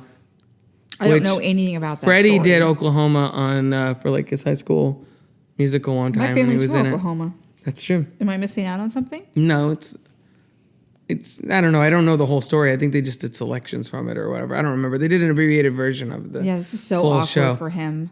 Seeing his ex, Yeah. his ex-wife, right? Yeah, with the guy. With Mr. Zero? With the symptom. Mr. Not, Zero? Not Mr. Zero. That's Mr. what she called him. Mr. Zero's the mover. Oh, that's right. Mr. Zero No, knew the before. symptom. That's right. You're right. You're paying more close attention to the movie, and I I'm am. and I'm talking more. She has to great pick up hair the in slack. this scene. I think she's The stopped following Meg the trend Ryan as or the much. other lady? Meg Ryan. Oh, and I love her. She looks like my mom. She's from She was in Parenthood. This Like a other year lady. after this. Yeah. Oh, who she played Rick Moranis' wife? Yes. That would be a podcast you should do. Rick We could talk Moranis? about Parenthood. Oh yes. Oh my God. Great I love movie. Parenthood so much. Great movie. I saw that movie a lot more often than this one. Yeah. Well, that's more family friendly. You would have seen that more as a kid, And it especially now resonates more with me. because you're a parent. Yeah. And Well, you no, live- just because and I'm you live in a older. neighborhood? Because I'm older. Both. Yeah. Yeah. Young Keanu. She sounds like a bitch. Is that the new Zero. Keanu movie we're gonna get a sequel of? I read an article What? for cheatcheat.com about how we're getting a new John Wick, we're getting a new Matrix, we're getting a new Bill and Ted, and I was like, is Constantine next? But didn't she Maybe seem really Parenthood. like, I'll see you. Like she Yeah, didn't she's like, seem, I don't like you. You're stupid. yeah, she seemed very, And Brittany, bitch. like, if it was me, like if I was in the same She situation looked as weird. Her I legs would, looked heavy. God. I would be more like, oh my gosh, how are you? I'd be more gracious Aw. because everything, That really hurt him a lot, Yeah. the marriage thing. yeah. I mean, Oh, which yeah. would, but I like that the movie reckons with the fact that it's a real emotional scar for him. Yeah, and it's not just because Oh, the table. It didn't All right, work out. what do you It's think because about that? There was also infidelity involved too. Well, exactly. So of he course, feels this the is a ultimate personal rejection. betrayal. Yeah. What do you think about that coffee table? It's ugly. Yeah. He's a guy. How Sally. quickly do you think they moved in with each other? I think we're jumping ahead probably at least a few months, right? A couple months at least. I mean, it looks like the first night they met, they probably had sex together. So Well, I would think together versus. you know what I mean. I know. I realized after I said it that was awkward wording. It looks like they had sex. Looks like they had sex the first night they met. So clearly they're on the fast track, and I think they're both. I think the movie established already. They're both at that point where they want a relationship. They just want to settle down, find someone to be in. And the movie did a lot of work to lay that groundwork for them. So it's like when you meet that person that you click with, it's like he says at the end of the movie, when you find the person you want to spend the rest of your life with. Yeah, he's having his breakdown. Yeah, this is a great scene. And the thing is, though, I feel like he should be allowed to talk about it because these are his friends. Like, he should be able to. But it's not to vent. Like, and it comes out in the middle. It's also they're in the middle of a new relationship. And he's being like, yeah. But wait till everything's fucked up and you're breaking things. See? You're going to be screaming at each other about who's going to get this dish. Yeah. I mean, he's at a very cynical place right now, obviously. For your own good. Put your name in your books right now. Jesus. Aw, that's not helpful for a new relationship, dude. Well, that's what happened in Sex and the City, the first movie. Stupid con. And I like that Bruno Kirby's whole thing is not like, why are you blowing up at me and my new girlfriend? He's like, hey, I thought you liked I was being nice. Yeah, well, it's the not Sex and ideal. the City is that Carrie was going to marry Mr. Big, and he basically left her at the altar. Right. Because of Hold a on. common... Look. This is one of my favorite little moments. I want you to know that I'll never want that wagon wheel.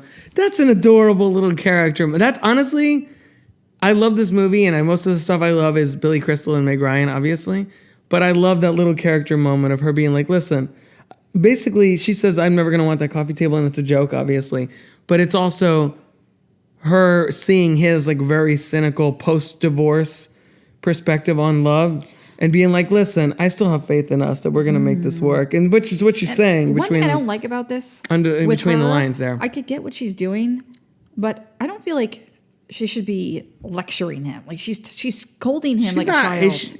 Well, it wasn't appropriate for him to get like that. But she was... I think right now she should be a better friend to him. Well, it's also if we're getting deep into the psychoses of these characters, I think she's also on some level like, listen, I thought we were kind of friends, maybe possibly on subconscious level. She's thinking maybe something more is going on with us. And she's like, why does it bother you so much that you care about this person? Look at how offended she's getting. You know what I'm saying? Asking her. Yeah, like, I guess that's why he's like, well, if you're so over Joe, why do you care? Like, see, they're she's both like, I have to sleep with people. Yeah, they're both like, why the hell? Why are you? I thought you. Yeah, this is a really good point. Yeah. Yep. Exactly. Yep. You have to say yup what you're in relation to. He's saying that Helen is a faint memory for you because he's basically sleeping with all these women. And he's pulling a Barney Stinson. Yeah, like the way you do it. Out for revenge or something.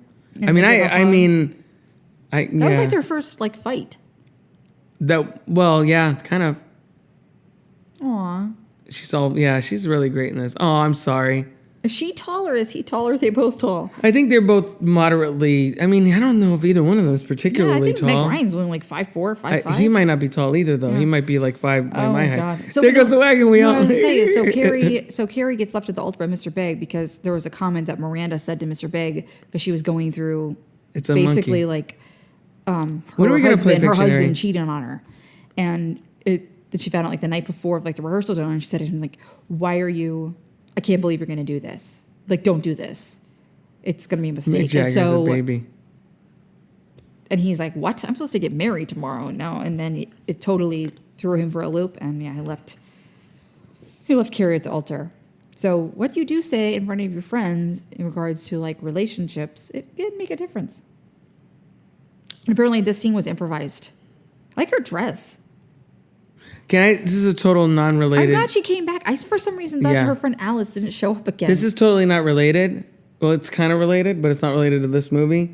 I have very mixed feelings on Frozen 2, but I love that there's an entire scene in that movie in Frozen 2 early on where they're playing charades. Oh, I thought that was adorable. More of that, less of the random mythos bullshit of like Arendelle and like the whatever. I don't even know what the hell's happening in that movie. I like that they both have dates. But I love that scene in that movie. I just totally related. I feel like I know this guy. And I feel like I know his girl. See, and then he's like, I don't like this. Yep, the feelings are starting. Mm-hmm. Yeah, I think it's cute though. They both have dates, and And the lady This seemed is like- comfortable with him that she was even rubbing his arm. Oh, see, and she's like, "What the fuck? I don't like this, Harry. I thought you and I were like something." But they're not even real aware of it at this point. We're aware of it because we have a movie camera to show us that they're reacting this way, but they don't know what's going on in their heads. That guy. Do Which we know guy? that guy? Or Bruno Dave? Kirby? Yes. Julian. No, I don't know. You can look it up. You have your phone. You can do it now if you want. That's true. I have seen this before. She's young, but look what she's done. She's young? The other actress, I guess. Makes I mean, sense. comparatively, Jeez. she could be like 20 God. something. She's so judgmental. She's judgmental. Well, she's judgmental because she's like looking But for. she's a judgmental She's in general, looking. though. Well, she's looking for things to criticize because she's like, hey, why are you with this person? yeah. And then he's Yeah, doing the same thing. He's like cross-checking it. That's Amanda. He's doing the same thing. He's like, who the hell is Yeah, this guy? they're so busy talking about the other Under other the- person instead of their own relationship. Exactly. Under the guise of looking out for their friend, but really because they're like, hey, I don't like Okay, that. I don't know that guy. Well, you don't know that guy by name. A League of Their Own. That's Tracy Reiner. What Oh the my hell? God, sorry, I get excited. That's Rob Reiner's daughter, I'm assuming, with the name? it You don't know? doesn't say. Okay. She's an Billy actress Crystal's director, reading. Die Hard, Pretty Woman. Yeah, and League of Their Own. Are you alone? Yeah, it doesn't say anything about her being related to Rob Reiner. Oh, she's crying. Is this the 32, 40? Oh my God, it might He's be. getting married. Joe. And that's the shittiest thing of all. I have not experienced this myself, but the whole thing where you're with somebody and they say they don't want second husband, Rob Reiner. Boom. like when you're with somebody and they don't want what you want, and then you find out later that they Yes. get what they want with someone else. Yes, that's happened. And you're to me. like, the fuck? Yeah. And then you're like, I guess I wasn't good enough or whatever. And then it's like, I And think she is over him. She is but over him, feels but it doesn't rejected. matter because she's like, well, what's wrong with me then? Why am I at this point 32? Which, by the way, now is not as big a deal to be 32 and unmarried. You and I weren't married at 32. Were we? Oh, yeah, we were. Yeah, we were married. We weren't parents yet at 32. But to be 32 and unmarried now is not as big a deal. But to be 32 and unmarried in 1989. Okay, we were 31 and then we got married. You're right, but Almost still, 31, yeah. but still, there was more of the age thing was more of a pressure here because people weren't experiencing adolescence into their 30s like they kind of are now. Yeah. And Yeah. people live longer and all that other stuff. And This her is 30 years biological ago. clock was So already ticking when she was with Joe. right, That's why they broke exactly. up. Yeah. And that's That's supposed to also be the that's also a one? generalization too. Who's to say that there has to be a transitional? That was person her. or a That was rebound? her. But That that's was her what people. perspective. That's how people think, though. They're like, oh, there's just gonna be a rebound. Right. Like, you know, He didn't want to get married to me. Mm-hmm. He didn't want to marry me. I would marry. Sorry, spoilers. No offense to Kai. I would marry Meg Ryan in this movie. She's adorable in this. No. She is, but you know, it's also. She's also I kind of think a pain in the I ass. also think it's timing too. And she's Like, also really hard to deal with in this movie. Like Yeah. she's got a lot of personality things But in I this think movie it's that you also have to. timing. Right, but I mean, it's also she's got like a lot of these little quirks and eccentricities that the wrong person would find annoying, but the right person, like he says later at the end of the movie, which we'll get to, which the whole movie is building to, the right person will love, but the wrong person will find annoying. But I think what I was thinking about timing is that maybe Joe at the time was like, I don't want these Hey, things. hey. In 8 years, God, it's great.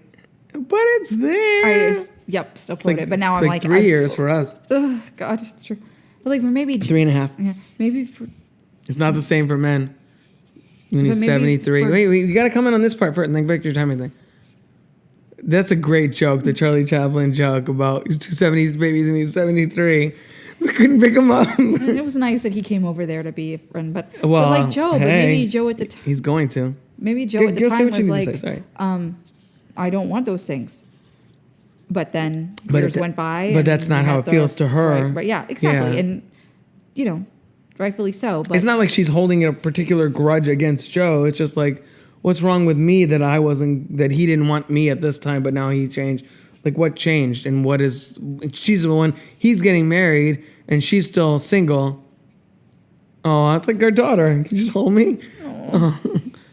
I mean, different context, obviously, but so she walks around in robes. We have robes and we never use them. no, I don't like the robes. I like shorts and a t-shirt. So she has a perm. Yeah, That's a now perm. she does. That's a perm. Uh-oh, they kissed. That's the second time they kissed But okay. in this context. So who's okay? But now She she ki- kissed. She kissed him. like more. Well, she's in a more vulnerable state than. So who's in the wrong here? I mean, I don't know if anybody's in the wrong. Well, it didn't work out very well the next day. Well, no, because he wasn't expecting to do that. I think she's happy with it. She's like, our friendship turned into love. And he's like, oh shit, our friendship turned into love? His whole thing was he was not expecting that. It just kind of happened. He looked so uncomfortable. Because he's like, this is not what this relationship was, I thought. Sometimes it happens where, I mean, I told you I love you, and did you tell me back? I did. Right away when I said it? Not right away. Yeah, but I said I think I'm falling in love with you or whatever, and you didn't necessarily immediately like, me too, I was waiting for you to say it first. Ah. It's some people have emotions at different speeds at different times. So she was feeling it here, and it took him a little while longer to process. Yeah. And I think a lot of times the stereotype is that the man is of the two in a relationship, the last to be like, maybe I do like her. She's all right. Product placement for Evian water. Yeah, good point. Well, one thing that I think is interesting is they both got naked. A lot of times in these movies, like the woman's still wearing a bra. Wait, what do you mean? Was she naked in that scene? She's put a robe on, and he looked. He's naked. Yeah. He's got his little nips out, little Billy Crystal nips, and why is he he going through a Rolodex? Blanket right under, like right over his crotch. Well, yeah, he's got no bottoms on, obviously. You want to watch something? Yeah, it's. Oh God, it's like I feel uncomfortable. For them. Yeah, it's awkward. She's like, "This was nice," and he's like, "Penguins." Yeah, that's weird.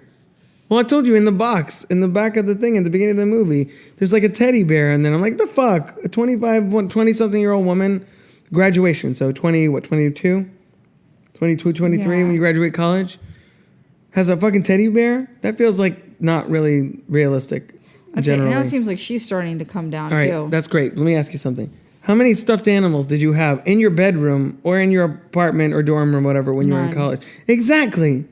I feel like that's a bullshit feminist, anti-feminist thing that grown women are into stuffed animals. I mean, I have stuffed animals, but I have like a Yoda and things like that, and I don't keep them in my bedroom. Oh, no, look, what's up with all the penguins? Look at the penguin thing. The fuck? Jeez, and he's leaving. No, but look at all the penguins. I know. Yeah, what is her penguin thing? It's fucking creepy. It's got a quilt on. It's pretty. Oh, he did the whole I gotta leave thing. Like she said, you do that a lot. Oh, God. Fine. God, dude. If you feel like you're not sure, he's bailing. I really hope, yeah. Fight or flight, and he's flighting like a motherfucker. Like a penguin, but they don't flight. He stayed there till the morning at least. He didn't just leave. That's true. And look at these two. The split screen thing? This took 61 takes. Great scene. And they just had to keep going. Like if they messed up, they had to reshoot it. Hey. It was all in one cut. Great scene. Yeah. One of the best executed scenes in the movie. So apparently they had 3 sets going, but 61 takes. 3 cameras, the one on the middle and then 2 on each side. No, 3 sets. And 3. Oh, well, yeah, and 3 cameras. Yeah. Obviously. Why did they just cut it together afterwards? I don't know, because it was 1989. Maybe it was hard to do that. I mean, because you don't. Well, it's hard to nail the timing just right. I think. Yeah, that's what it. Yeah, they did it like. And there's. But it's also it's supposed to be like emotional, but also like funny. So it's also like getting that just right in the editing room would be probably harder. I would think. Yeah. You know. Oh man. But it didn't. You should never go to bed with anyone when you find out your last boyfriend's getting married. Yeah, that's a good point.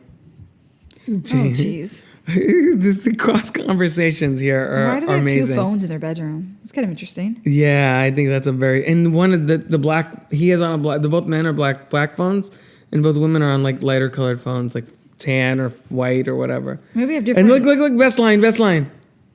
Wait for it. Tell me I'll never have to be out there again. Look what he says.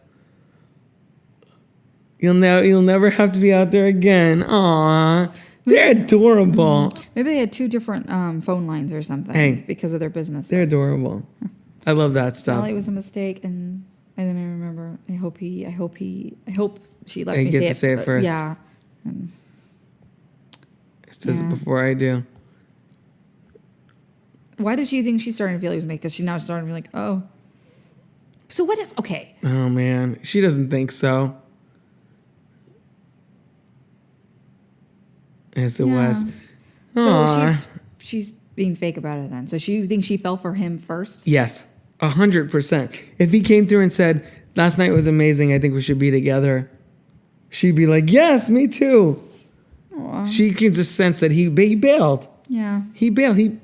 This is not politically correct to say now, but he fucking pussied out of the thing. Instead of being a man and like dealing with the consequences of what went down and how he feels about it and discussing it with her like a normal person, he pieced out. I was like, yeah, I'm getting out of here. She looks so dejected. I know, asshole. But So you again, think that she's in the right to then basically stonewall him? Yes, 100%, 100%. You can say all you want, and like, oh, passion, and we got caught in the moment. I'm like, you got caught in the moment. It took a lot of moments for you to get hard and like not to get in all the nitty gritty of it, but there's like a lot of things that have to happen for sex to go down. So it's like, at some point, I would imagine he'd be aware of they power walk what happened. So, I mean, again, feminine energy coming from this side. I would be pissed off if I was her too.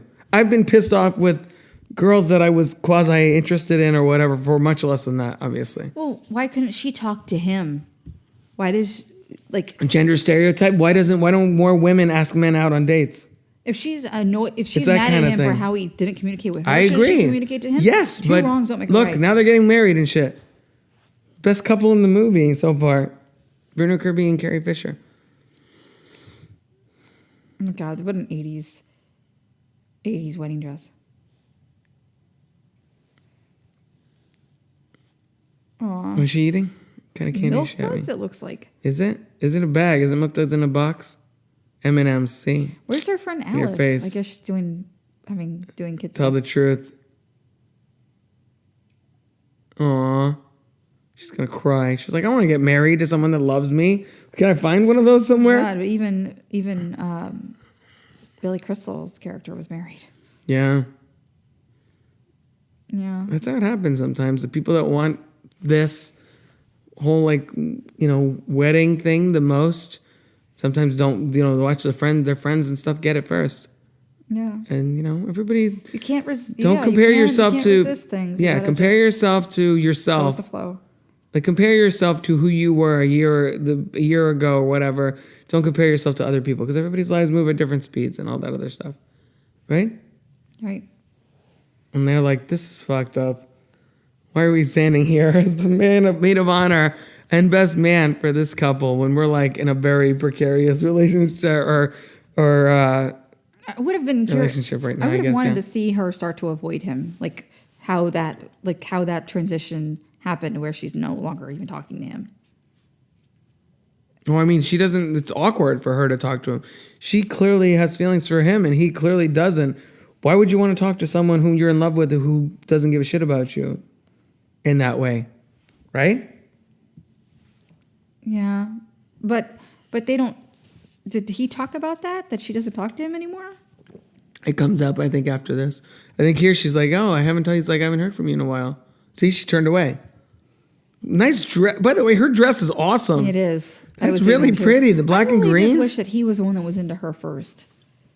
Yeah, but that wouldn't be true to again, this movie's commenting on the whole gender stereotype thing, gender norms, whatever you want to call it. A pea pod with shrimp? That sounds weird. Why is none of your fucking business? It's none of your business what she's doing, dude. Why can't we get past this? Because, yeah, kind of. 3 weeks ago. So she hasn't really talked to him in 3 weeks. Were they already engaged? Yeah, probably. Oh. Probably. We're getting Cliff's Notes I know, on we their don't know life. their relationships. It's like I said, we're checking in with these people periodically. She's starting to become like uptight again. She was being like softer with him when they years before, but now she's like uptight again. Maybe he helped mellow her out. Is this where she says, I don't want to be around you anymore? If anybody's the dog, you're the dog. You don't act like, yeah. Why does it have to mean everything? Yeah. Because, I agree with that. You should know that better than anybody because the minute it happened, you walked right out the door. Yeah. What the fuck? Yeah. It's getting a little, not heated on this side, but I'm getting heated because I'm like, I agree with her, kind of. Whose side are you on? Feminine energy? I have the feminine energy in this relationship a little more, 60-40, whatever, compared to your masculine energy. Whose side are you on here? Are you on his side? Why can't we just say it was a nice time and call it? Or are you on her side? Like, what the fuck, dude? Why are you being an asshole? I feel like I'm not on either of their sides. I feel like they both need to communicate. I agree. A lot better than this. Well, yes, I agree. He should have communicated to her, being like, I need more time. Right, I agree. And then she should have been like, I'm mad at you because. Well, she's mad at him. I mean, it feels like she's being open with him now, and he's just not being open with her or whatever. We would not be here today. Jeez. Yeah, that's great. But that's It's kind of a shitty toast to them, technically, but it's not intent. We're only seeing it in that way because we know what's going on with Harry and Sally. Do you have to go to the bathroom too? Does he go to the bathroom? Yeah. All right, Kai has to go to the bathroom. So we're back in another Christmas scene. Again, this is sort of leading. So this is going to be the New Year's like this where shit happens. Because now we're super close to it. It's not going to be a whole nother year where they don't talk to each other. Do you have to go? I can wait. Are you sure? Yeah, I think so. All right. Kai's going to hold it. I have to go a second time, but I'm going to hold it. There's not that much left. Too. No, we're like 10, 15 minutes away. Yeah, they're like Make the old tight gay, 3 everybody. weeks away at this point. No, less. It's Christmas time, is it? Oh, yeah. Okay. Oh, well, There's a Christmas tree. Unless it's December 1st. Have yourself a merry little Christmas. Or November 26th. Whatever. It's November. It's December something. Yeah. So it's the holiday season. And he's then calling her. He needs it's to the stop. holiday season. And she's about to tell him. Also the season of groveling. I feel like calling me. I like her hat. I need to make you a hat person. You've been trying for 9 years. I know. I need to make her daughter a hat person. It's been a while since I got her to wear a hat too. Yeah, he needs to just give her space. Well, he feels bad because he made her upset and he made her sad and stuff. But then he should be honest with himself and her. Look at the old ass computers. I just had to point that out because we're in an 80s Look at movie. how quickly she typed. She must have taken typing class. This was the year after Working Girl too. Oh. I haven't seen that all the way through, possibly ever. I've never seen. Oh yeah, I think I did. I saw see it. parts of it here and there back in the I saw when I day. was younger, and it's a very like it. It's super 80s. and it was like sexual. I'm like, oh. Well, yeah, kind of. He's trying to be funny. A or C, look, yeah, that's what he does. Defense mechanism is humor. Yeah. It's Obviously, classic New York. she doesn't want to talk to you. Yeah, no, classic New York hot dog stand. Exactly. Sauerkraut. Man. Schmuck. Oh my god. If you're feeling sad and lonely, going back to the Austin Powers thing, that's Austin Powers song that's in one of the movies. Pick up the phone. Call me. It is late, but just call me. No, don't sue me for singing like 10 seconds of that song. Voice messages through the actual box. What do they call it? Wait, what? The voice, the box. Answering machine? Answer machine. Why are you fucking kidding me? You couldn't remember an answering No, I just machine? put it. Wow. You had too much beer? Yeah. Oh. She's like, I don't want. What do you want, Harry? Nothing. He feels bad. Stevie Wonder He style. misses his friend. He just called to say, I'm sorry, instead of I love you. Aw. Look at the acting, the eye acting. She does like a flutter thing. It says speaks volumes. You're going, what are they doing for New Year's, Kai? What are you doing for New Year's, Kai? Not much. Dude, I can't even believe you have a date though. I can't even believe he's doing this though. Like, come on, man. He's pulling the. I don't want to do a Booksmart reference because it doesn't really apply, but he's pulling Malala here. What'd you think of Booksmart on the record? It was good. I like It it. was cute. I want to watch it again right now. That was the color of my grandparents' phone. I want to watch The same phone. Can we watch Booksmart after this? No. Oh, Dick that's funny. Clark. Dick Clark is dead. New York and You Eve. really think we can get Barbara Walters? I hope so. That would be amazing. This is 2020. She's like fucking 90 years old or something, isn't she? Ooh, Malamars. How old is Barbara Walters now? So is that She's like got to. Hasn't she been old since we've been alive? Yeah, basically. I think she's got to be like similar age to my grandma. 80. Yeah, she's got to be like Because But I think she was in her 60s in the 80s. Get her to come out on New Year's Walking Eve, which is now, Or the I 90s. guess, run by Ryan Seacrest. Of course, he's been which doing is everything. depressing as shit. because I think Ryan Seacrest sucks. She's 90 years old. Yeah, she was born 2 years before my grandma. Good job, and she's still alive. You go. Her. Well, I mean, Hopefully she had a really nice. when we were she had a really kids, nice 2020 birthday. was on from 1979 to 2004. I liked that show. I never watched She also it really. established The View. Well, The View, 97 She doesn't even to go on that 20. anymore. She used to. Yeah, sometimes. 97 to 2014. She was on it. See? Today, ABC Evening News. Anyway, now we're on a Barbara Walters thing. But yeah, 2020. Just come out for 2 seconds. Be like, this is 2020. As the ball drops or something. That'd be amazing. This guy seems lame and boring. I don't like guys that are dumb and boring. No, she's faking her laugh. Ha ha ha ha. It's real. Guardians of the Galaxy. Oh, God. That's funny. That's a cool little camera movement. Over to Carrie Fisher. So basically, Can we go to New Year's Eve party with Carrie Fisher? Not anymore, but that would be fun. Can you imagine how much fun that would be? Yeah. So did he? So was it like Seinfeld? Was he? Is she the victor, so she gets to keep the friends? I mean, I guess he's still friends with. He's friends with Bruno Kirby. And was he ever friends with Carrie Fisher? Really? No, but he can't hang out with them in groups anymore. No. So he doesn't get to go to the Christmas party. Well, I guess he also choosing not to go. Yeah, It's exactly. awkward. Oh, flashback, so you can feel the enormity of the journey you've been on the last 90 minutes. Sex part always gets in the way. That's not true. No man can be friends with a woman he finds attractive. He always wants to have sex with her. What if they don't want to have sex with you? Doesn't matter because the sex thing is already out there. So friendship is ultimately doomed. That is the end of the story. Is it? Is it really, Crystal? I guess we're not going to be friends then. Guess not. Too bad because you're the only person that I knew in New York. And here they are and they become friends. And they have sex and they still want to be, and they want to be together. So maybe friendships can be the starting point. And that's the whole point of our story at the beginning of the episode. Friendship, ideally, as Kai's dad pointed out, as she mentioned, is the starting point from which a romantic relationship will grow. Because then you know that you'll like each other. Yeah. And love each other instead of just. And then when you're old and your sex drives disappear, you're still And the phases interested. of You still love want to be happen. around the person. Yeah. Exactly.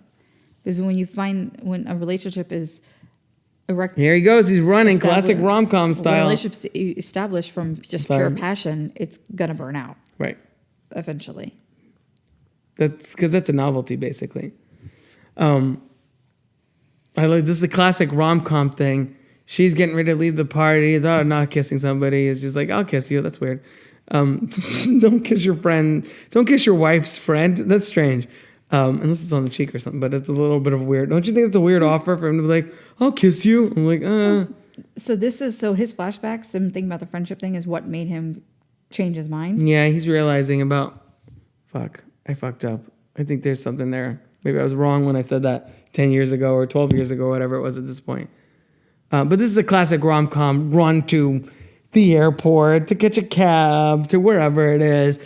This part, he's running to get to a party that she's about to leave, and we're the audience. It's a nice party. Being like, location. oh my God, somebody. It's at a hotel. It looks like they just rented like a conference room at a hotel.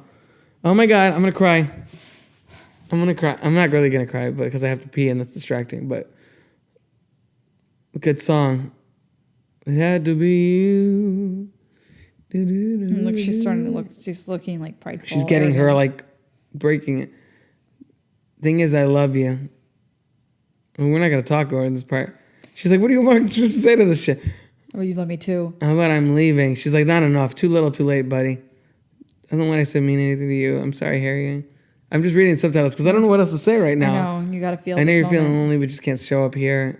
Tell me you love me, expected to make it. That's a good point. It's right. You stand your ground, girl. Doesn't work this way. Yeah, How does it work? That's a good question. I wonder. It's super romantic, and he's.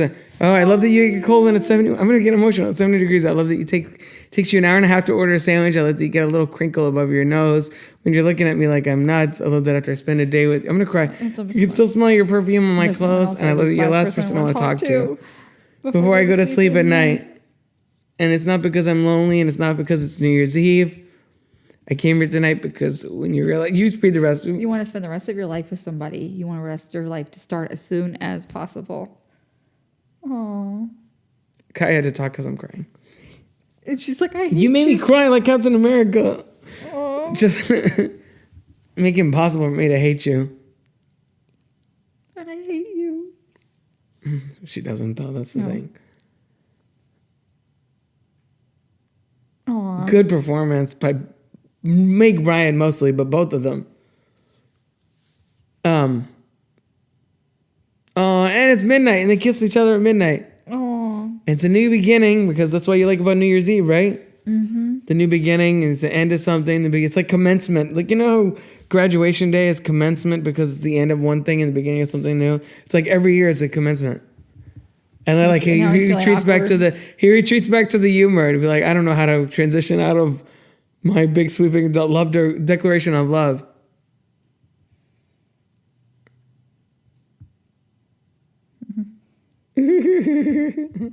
Great moment. They're kind of old friends, sort of. I love that. That's like the best. You know how I was just saying about him running to the thing? Oh, hold on. We got to talk about this first. Well, where's second time we met? You didn't remember? Where's Marie? Jess and Marie? Yeah, where are they? Yeah, they're at the party somewhere in that crowd. It's their party or whoever's party. No, it's someone else's party. The Tylers. That's not them, is it? 3 months later, we got married. Mm-hmm. 12 years and 3 months. Oh, wow. Yeah, so they were 2 years. They were like friends. With the enormous coconut cake. They didn't get a pecan pie? Tears, and this is very rich chocolates. So how long are they supposed to be married here then, if it's supposed to be 1989? Could have been just like recently, a year or so later. Important to keep it on the side. That's adorable. Aww. So I was gonna say, you know, that part where he's running, that's like the best, probably one of the movies. This is probably one of the movies that created that whole like modern rom-com. I gotta run to like confess my feelings type thing. But I feel like it's still probably the one that did it best because of that speech that he says to her and their performance in that moment.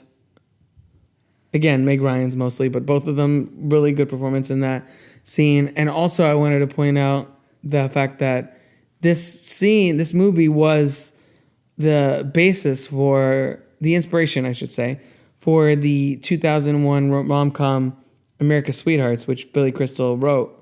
Oh. Which was like, he was like imagining, what if Meg Ryan and I made like a bunch of movies together, because that's the basis for John Cusack and Catherine Zeta-Jones' character, who made a bunch of movies together and then got married and then like kind of got publicly divorced and blah, blah, blah, blah, blah.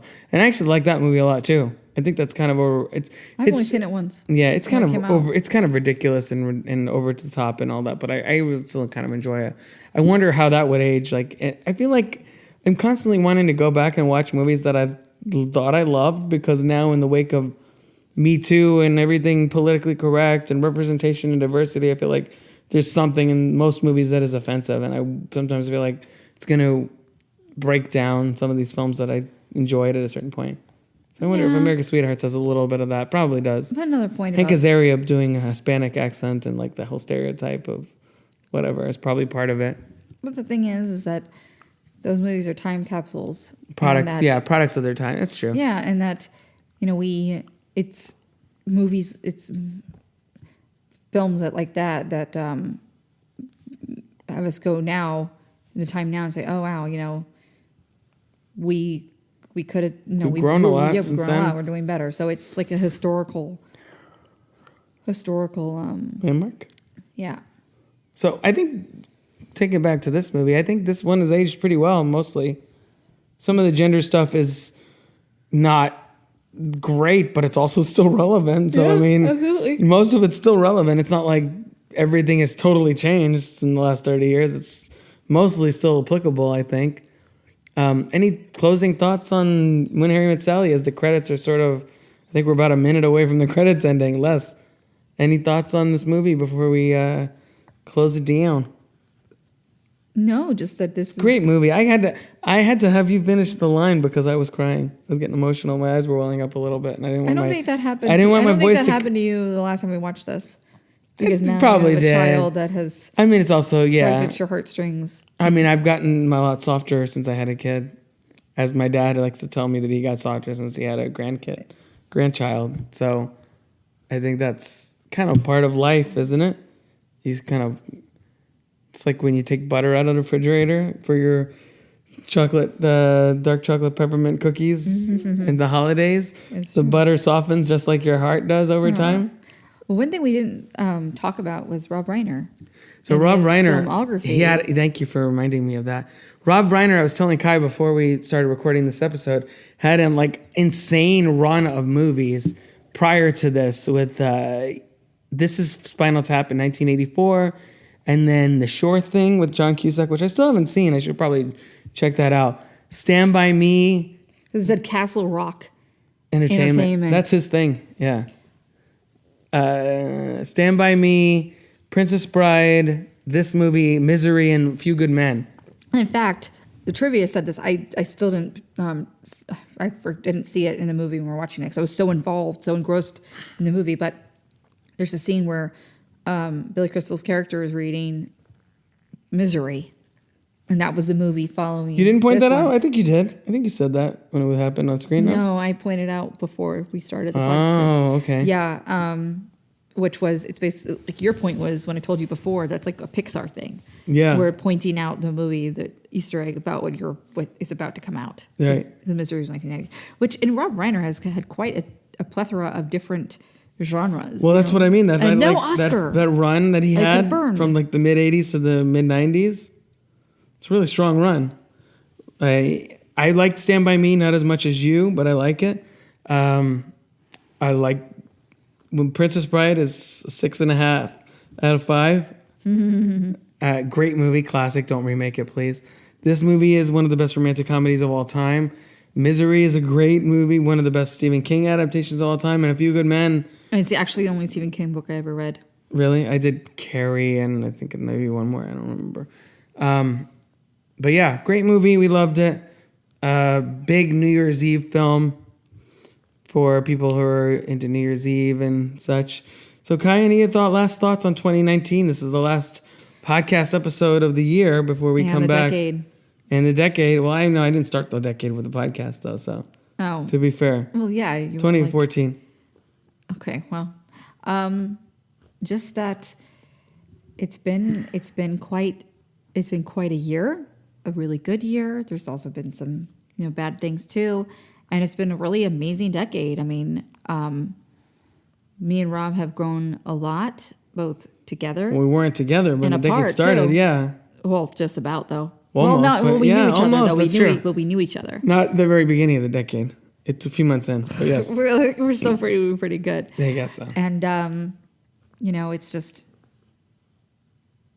it's amazing how much your life can change in a decade, in 5 years, and or in less 3 years. Yeah. So just take your life day by day and enjoy the new year and the new decade because it's time for a refresh, a reset.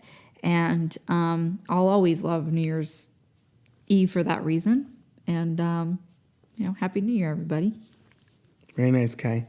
Well, I want to thank Kai Yaniz for being on the podcast for the second consecutive week.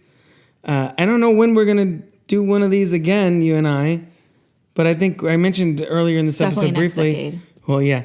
I think Down with Love is the next one we're going to do for the regular format for sure. We like romantic comedies, apparently. Well, I didn't pick... Well, Office Space is not a romantic comedy, really. Are you talking about Crooked Comedy? Oh, you're talking about... I'm talking about for the regular format, yeah. Right. Because we did Office Space and before that Clueless. Yes. Which are two of Kai's favorite movies, as is this one. So I'm glad we were finally able to do a crooked commentary for a movie that Kai actually, likes.